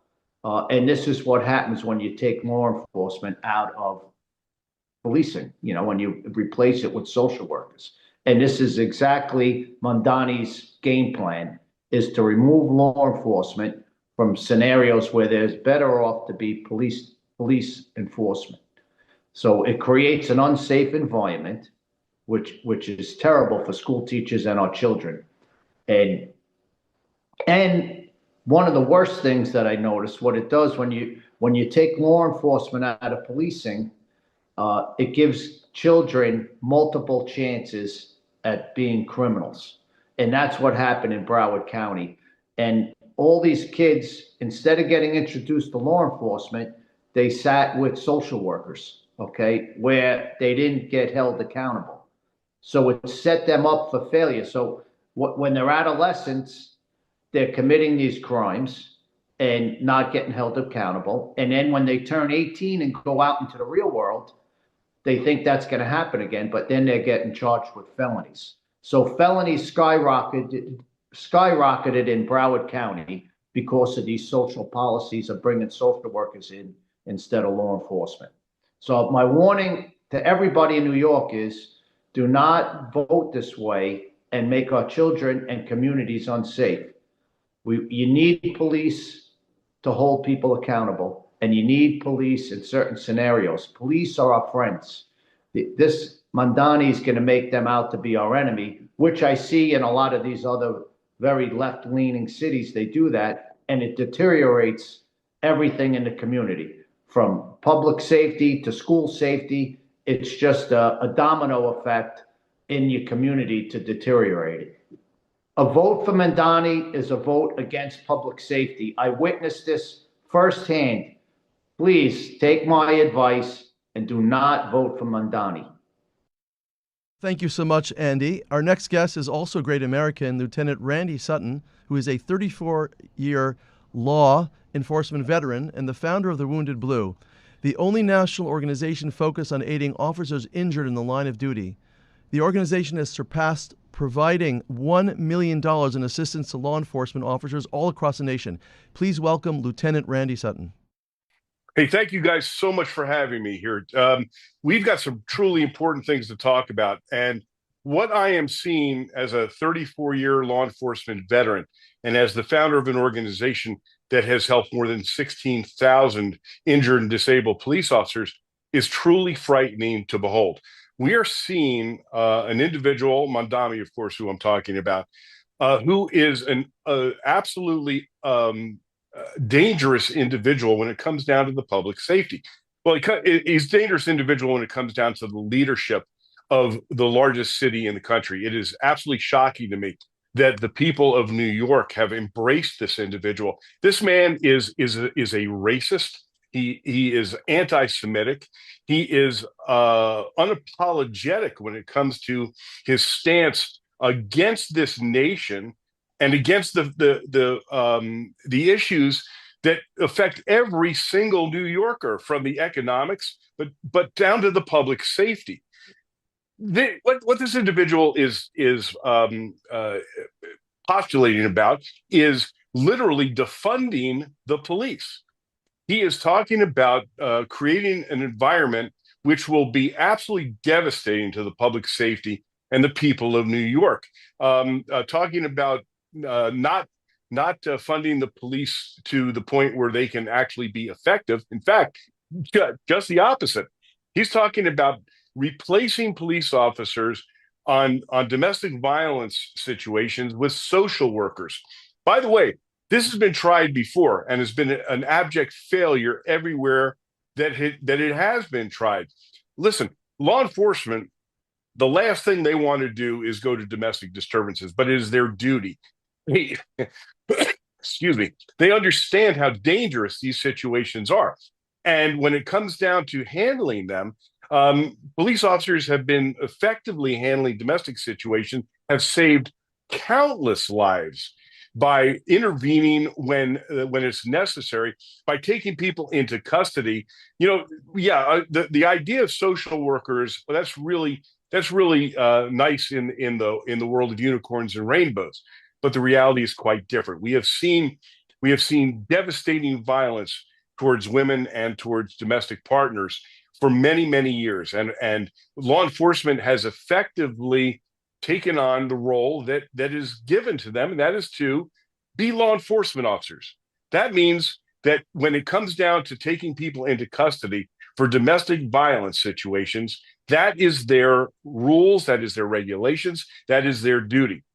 What happens when you send a social worker to a violent situation? You place them in danger, you place their domestic partners in danger, and then when things go to hell, you place the law enforcement officers who are eventually going to have to respond anyway to violence, you place them in danger.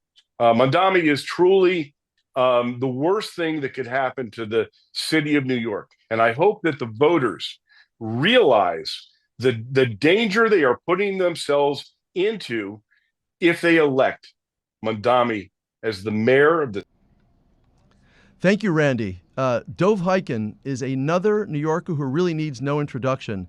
He served as a New York State Assemblyman representing Brooklyn's 40th Assembly District for 35 years. And like many of our guests today, he is a brave Democrat who has just come out to warn New Yorkers of Zohran Mamdani. Here to discuss this is the great Dov Hikind. I want to urge everyone out there. I mean, we are living in such incredible times and difficult times and tremendous challenges. We need to vote like we've never voted in our life. Every single person must come out to vote. And we need to vote for Cuomo, for Andrew Cuomo. And I just want to say, I'm sure people, you know that I had my issues with Cuomo. I had difficulties in terms of Cuomo, but it doesn't matter. Everyone has to vote for Cuomo because the alternative is the most dangerous man, I believe, ever to run for office in America. And I'm not exaggerating. You're talking about a radical Islamist with a great smile, very articulate, a supporter of radical Islamists. We are discovering almost every moment the people that he has been associating with, from Linda Sarsour, a vicious anti-Semite who literally supports terrorism directed against the people of Israel. It's about everything. It's about the future of being able to live in New York. Our Jewish communities, it's not just about the Jewish communities, it's about everybody. It is so essential, in spite, look, if you love Cuomo, fine. But even if you don't, it doesn't really matter. The bottom line is you need to understand that Curtis Sliwa, who I respect, and he's a good guy, is simply not going anywhere. And if you vote for him, and you have every right to do that, you'd be wasting your vote. So I beg and plead with you, if Mamdani wins, they will be celebrating in Gaza. No question about it. Our enemies will be celebrating all over the world, and we have a chance to stop it. There's no question we can. And with the help of Hashem, we will have a great victory on Election Day. So again, vote Cuomo, whether you like him or don't like him or whatever it is, it doesn't matter. Cuomo is the only alternative to the disaster of having Mamdani as the mayor of New York. New York, we've heard a lot today from national security experts, former members of Congress, community leaders, and everyday New Yorkers. And one truth has to become unmistakably clear. Zohran Mamdani is not just a local problem. He's the opening act for a national movement. What happens in New York will not stay in New York. If Mamdani, an openly racial, anti-police, anti-Israel, pro-Hamas, socialist ideologue, wins in the biggest city in America, it will send a chilling message across the country. If it can happen in New York, it can happen anywhere. Los Angeles will copy it. Chicago will copy it. College activists will run for office in Miami, Philadelphia, Atlanta, Seattle, and Portland will say, see, New York did it. Now it's our turn. And the people who chant Globalize the Intifada believe that they just won their first major election in America. This isn't just about saving New York. It's about stopping a radical national blueprint before it spreads. So I just urge everyone who's listening, who's live streaming on social media, on YouTube and other channels, you must go out and vote. And right now, the guy we're going to get behind is Andrew Cuomo. We believe he could still win, but he's not going to win if you do not go out and vote for this election right now. Let's see if we can do it, New Yorkers. Let's make it happen. I want to thank some great people for making this possible. Sandy Fraser, Jennifer Kelly, JBM, and AM970 The Answer for making this possible. At the top of the hour, we are continuing live on social media that you could find all this information out and spread the word at rallyfornyc.org. That's rallyfornyc.org. Again, if Mamdani wins here, Defund the Police will go mainstream again. Anti-Semitism will be normalized in politics. Pro-Hamas candidates will feel empowered to run nationally. Socialism will be branded as the new normal. This is how every movement grows. It started with one win. Let's make it happen, New York. The preceding hour was sponsored by Daniel Schonbuch. This is WNYM, Hackensack, New Jersey, New York City. We are continuing here live streaming at the Rally for NYC. We have a few great speakers, so please keep following us at rallyfornyc.org. You can follow us on YouTube, Instagram, and other channels. Our next speaker is the inimitable Dick Morris. He is a top political strategist for the Democratic side and now the Republican side. He is largely responsible for President Donald Trump's comeback, the same title as his book on the subject. He was also previously a pollster and advisor to Democrat President Bill Clinton. So he knows a thing or two about winning votes on both sides of the aisle. Ladies and gentlemen, please welcome the great Dick Morris. Hi, well, it's very good to be here, and I'm glad everybody's listening on radio and following this event. It is so important that we defeat Mamdani, and also that we elect Curtis Sliwa to the mayoralty. A lot of people are saying that Sliwa can't win, and that therefore they're voting for Cuomo. And I think that's a big mistake. First of all, on the merits, let's realize that it was Cuomo who opened the door for Mamdani by passing the law that said you do not have to have bail. In fact, that you can't have bail. And that opened the door for the release of tens of thousands of criminals. And the criminals who are released without bail, half of them are likely to commit new crimes within a few months of their release. Secondly, it was Cuomo who passed the law that said that that you cannot reincarcerate somebody for a parole violation unless they've done so twice. Only in the third time can you consider reincarcerating them. So in Mamdani, you have a candidate who opposes the idea of jail. And in Cuomo, you have a person who sort of held the door for opening the jail for Mamdani. And the only one who really believes in imprisonment and really will work for it is Curtis Sliwa. I think the main thing that people are concerned about is they want to beat Mamdani because they understand correctly that he would be the end of New York. But they think that they have to vote for Cuomo to stop Mamdani. And that is not true.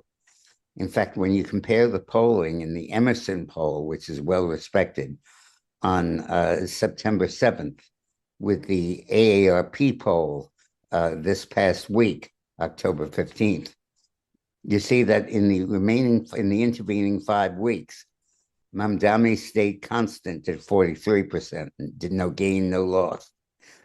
And Cuomo gained a point from 28% to 29%, but still way short. In the same period, Curtis Sliwa rose from 9% of the vote to 19% of the vote, and is now within striking distance of the leadership in this race. Cuomo has not gained at all. Mamdani has neither gained nor lost, but Curtis has moved up 10 points. And I think that's because people are realizing that Cuomo laid the basis for everything Mamdani is now doing. It was Cuomo, not Mamdani, that opened the door for New York City to be a sanctuary city, which meant that the ICE and the feds could not come in and enforce the law. In fact, they would be guilty of crimes if they did that. It used to be that when a person was released from prison in New York, or in many of the states, they would call the INS and now the ICE and say, hey, we're about to release Joe Doe. And he's a murderer, he's a robber, a rapist. So we're going to release him at 3 o'clock in the afternoon, a week from Tuesday. Please be there. And the INS would be right there, and they would book him the minute he was set foot out of the jail, and then he would be reincarcerated. And the anti-sanctuary city laws prohibit that. In fact, they're not allowed to tell the feds when these folks are leaving prison. So we've gone from a situation in New York and many states where it's no longer a question of hoping that the police catch the criminals. It's no longer a question of who did these crimes. We know who did them. We have their fingerprints. We have their photos. We have them in custody, and we're letting them go. And it stems fundamentally, I think, from the fact that for ideological reasons, Mamdani does not believe in incarceration. He does not believe in jail. We are incarcerated. We're the ones on the street who are in prison because we can't walk on the street at night. We can't walk our dogs, and we're vulnerable. But Mamdani does not believe in prison. And as a result, you have something like 80% reoffenders of people who are repeat offenders who keep going back and they don't even anymore come before the judge and get released. They just automatically get released. And I think we have to realize that the laws that made that possible were all proposed and supported by Cuomo. And the only one who has always opposed these laws and will make us safe is Kurt Sliwa. And let me just spend a second on what will happen if Mamdani wins. I think that if he wins, the property taxes in the country, in the city, will no longer really be collected. And property taxes are 37% of our city revenue. And he's proposing rent freezes, even when the Guidelines Commission has said landlords are entitled to a raise of 8 or 9% just to keep pace with heating costs and property taxes and so on. And once that dries up, lenders, bondholders are not going to buy city bonds, just like they didn't in the mid-70s. They're going to say, why should I lend New York money when it's not going to repay it? Because they just elected a mayor who said he's not going to repay it.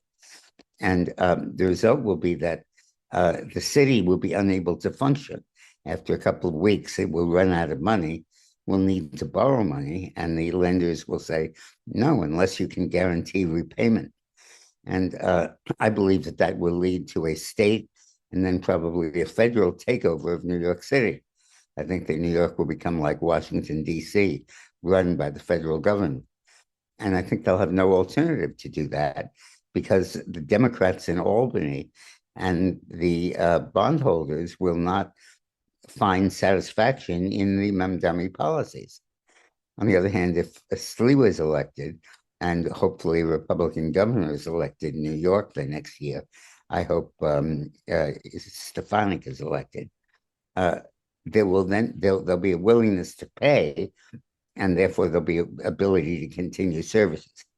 When Mamdani says he's going to have free bus fare and discount grocery stores, he's just kidding, because he can't possibly afford that because the revenue stream is going to dry up.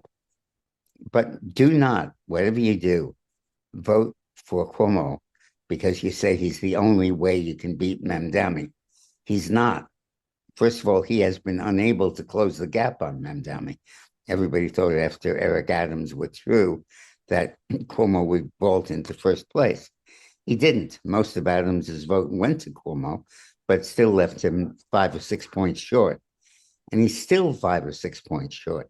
He's exactly the same share of the vote he was 5 weeks ago. The only movement has been Mamdani moving down a little bit, just a point. And Sliwa coming up 9 points from 10% to 19%. So I hope that was all helpful to you. And thank you so much for watching and listening. I'm a Hindu American who's extremely concerned not only has been featured in the Times of India for standing up for Hindus and New Yorkers alike in the fight to save New York City. The New York Post reported on critique of Zohran Mamdani over his derogatory remarks towards Hindus, in which Satya called him a dangerous bastard. Taking matters in his own hand, Satya helped fund an aerial banner flown over the Hudson River in June 2025 that read, "Save NYC from Global Intifada. Reject Mamdani." Please welcome Satya Dosapati. I'm a Hindu American who's extremely concerned not only for the future of New York City under a potential Mamdani mayorship, but also for the future of this country. Mr. Mamdani is no ordinary candidate. He has been nurtured and groomed by radicals like Linda Sarsour, who defends Sharia law and praises jihadists. He is associated with Imam Siraj Wahaj, an unindicted co-conspirator in the 1993 World Trade Center bombing, who has called homosexuality a disease. Mr. Mamdani's own father defends violent extremists by claiming that Islamic terrorism is rooted in Western imperialism. Here are my questions for Mr. Mamdani and his supporters like Linda Sarsour, who have so vehemently questioned Israel. Can you educate us, among the 57 Islamic nations, does even one country have constitutional secularism and democracy? If Hamas gains power, would non-Muslims not face the same fate as the Hindus in Bangladesh and Pakistan, given Hamas's own stated goal of destroying the Jewish people? To those who cry Islamophobia, have you considered that an estimated 1 million white British girls have reportedly been victimized by Islamic grooming gangs, and the mayor of London has been accused of deliberately downplaying these rampant activities? Is it Islamophobia to point out Mr. Mamdani's anti-gay statements or his honesty about being photographed with a Uganda minister who enacted a death penalty for homosexuals? Is it Islamophobia to say that Muslims in New York and around the world celebrated 9/11 attacks, while the so-called moderate Muslims failed to condemn these actions with the severity such an atrocious act warrants? Is it Islamophobia to express that concern that if given the opportunity, he and his supporters would impose azan, halal, sharia, and even blasphemy laws, thereby suppressing America's First Amendment right to free speech? Is it Islamophobia to be concerned that his plan is not just to defund the police, but fill its rankers with his supporters and radically change the face of the police force? You characterize Israel's actions as genocide. Have you considered that in nearly every nation where Muslims are the majority, genocide has been committed against minorities? Whether Christians in Nigeria, Hindus in Bangladesh and Pakistan, Druze in Syria, Yazidis in Iraq, and even in the Indian state of Kashmir. Shamelessly, Mr. Mamdani, who was born in the Islamic nation of Uganda, and he and himself and his family was driven away as part of ethnic cleansing of Asians by an Islamic dictator, but lacks the courage to acknowledge this. You talk about Western imperialism, but conveniently ignore the over 800 years of Islamic imperialism that brought genocide, economic exploitation, and efforts to erase the indigenous cultures of Hindus, Sikhs, Buddhists, Jains in South Asia, a mission that continues to this day as Ghazwa Hind. Israel and India are the only Islamic nations standing in your dream of a pan-Islamic caliphate stretching from Morocco to Indonesia. I urge Hindu Americans in New York City to take serious note of Mr. Mamdani's Hindu phobia and the threat his membership would pose to the city. In 2020, he led a mob chanting, "Hindus are bastards," insulting the revered deity of Lord Ram, who is worshipped by over 1 billion Hindus worldwide. To this day, he has not apologized despite attempts by a few community activists to reach out to him. As a New York's last state lawmaker, he introduced bills that target Hindu Americans and accused a fellow Hindu American lawmaker, Jennifer Rajkumar, of being supported by Hindu fascists. He also made blatantly false claims, such as stating there are no Muslims in the Indian state of Gujarat, his father's ancestors' home state. In reality, Muslims constitute 10% of Gujarat's state population, 5.9 million according to the 2011 census, and their population has been rapidly growing across India since its independence. This state alone has Muslims rather than the entire US Muslim population. Meanwhile, he remains conveniently silent on the real ethnic cleansing of 500,000 Hindus from Kashmir in 1989 by Islamists who were driven out using murder and rape as weapons. Even after 36 years, these Hindus are living as refugees in their own country, unable to return home. While he frames the situation in Palestine as a genocide, he conveniently ignores the 1971 Bangladesh genocide, where 2 to 3 million Hindus were killed and 200,000 to 400,000 Hindu women were raped, as cited in the US Congressional Resolution 1430. He fails to acknowledge that in just 75 years, Islamists have reduced the Hindu population of Bangladesh from 22% to 8%, and in Pakistan from 15 to 1%. While he talks about Palestinian children, he ignores the fact that in every year in Pakistan, approximately 1,000 young Hindu girls are snatched from their parents at puberty only to be gang raped and forcibly married to older men or criminals. He fails to acknowledge the genocide in his own nation of birth, Uganda, where the Islamic dictator Idi Amin ousted all Indians, including his own family, within 90 days. My message to Silva, if you are listening, for heaven's sake, please drop out of the race and give us a chance to defeat Mamdani. For the sake of this city, for the sake of the people who live here, for the sake of city you love, and for the sake of our entire nation. The fact that a candidate feels the need to publicly declare that the Jewish and Hindu communities will be safe under his leadership is in itself extremely troubling. I pray that this beloved city will find the wisdom to stop this radical who uses victimhood and false promises to advance an agenda that will completely destroy the character of our city. Thank you. Ladies and gentlemen, what an incredible opportunity it is to communicate with you about the importance of defeating the Zohran Mamdani. From so many levels, he's dangerous to New York City and to all New Yorkers. Today we had voices of Jews, Christians, Democrats, Republicans, all uniting under that one important point that Mamdani represents a tremendous threat to New Yorkers, to Jews and Christians. Better yet, to all Americans. He's a threat which we must stop right now before it spills out across the rest of the country. And there's a few major points we have to keep in mind when you're going to vote. Number one, a guy like Mamdani, run by the Democratic Socialist America, want to, A, defund the police, which will make New York much more dangerous, will make the subways much more dangerous, will make life much more dangerous for all people in New York City. Number two, he wants to bring in socialism. He wants to seize the means of production, which means he wants to take over your life, your rights, your company, your homes. So be prepared to see what happens if, God forbid, a guy like Mamdani actually wins this race. Number three, women are much less safe if Mamdani wins. He wants to decriminalize many activities, misdemeanors. He wants to have social workers come in and respond to dangerous, extremely dangerous domestic violence incidents, which we all know, and police force have been saying it for many years, are incredibly dangerous. Social workers cannot handle it, but Mamdani wants to bring in social workers to defend women.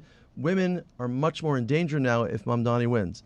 And number four, last but not least, it's been said over and over again, this man is a dangerous anti-Semite, anti-Zionist who refuses to condemn the term to globalize the Intifada. The reason he doesn't want to condemn it because he wants to globalize the Intifada. I think on behalf of the Jewish community of New York, we're all united against Mamdani. My suggestion, of course, is to vote Andrew Cuomo. Chris Lee was a great guy. I don't think he can win at this point. We're going out to vote for Cuomo.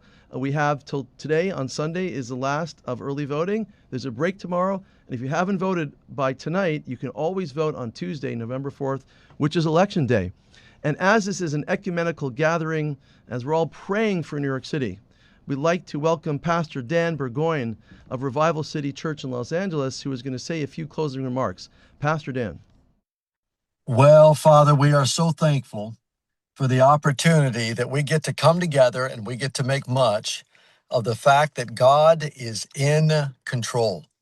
You remain to be in authority. I want to thank you for the Jewish brothers and sisters that you have given me, not only in Los Angeles, but all around the country.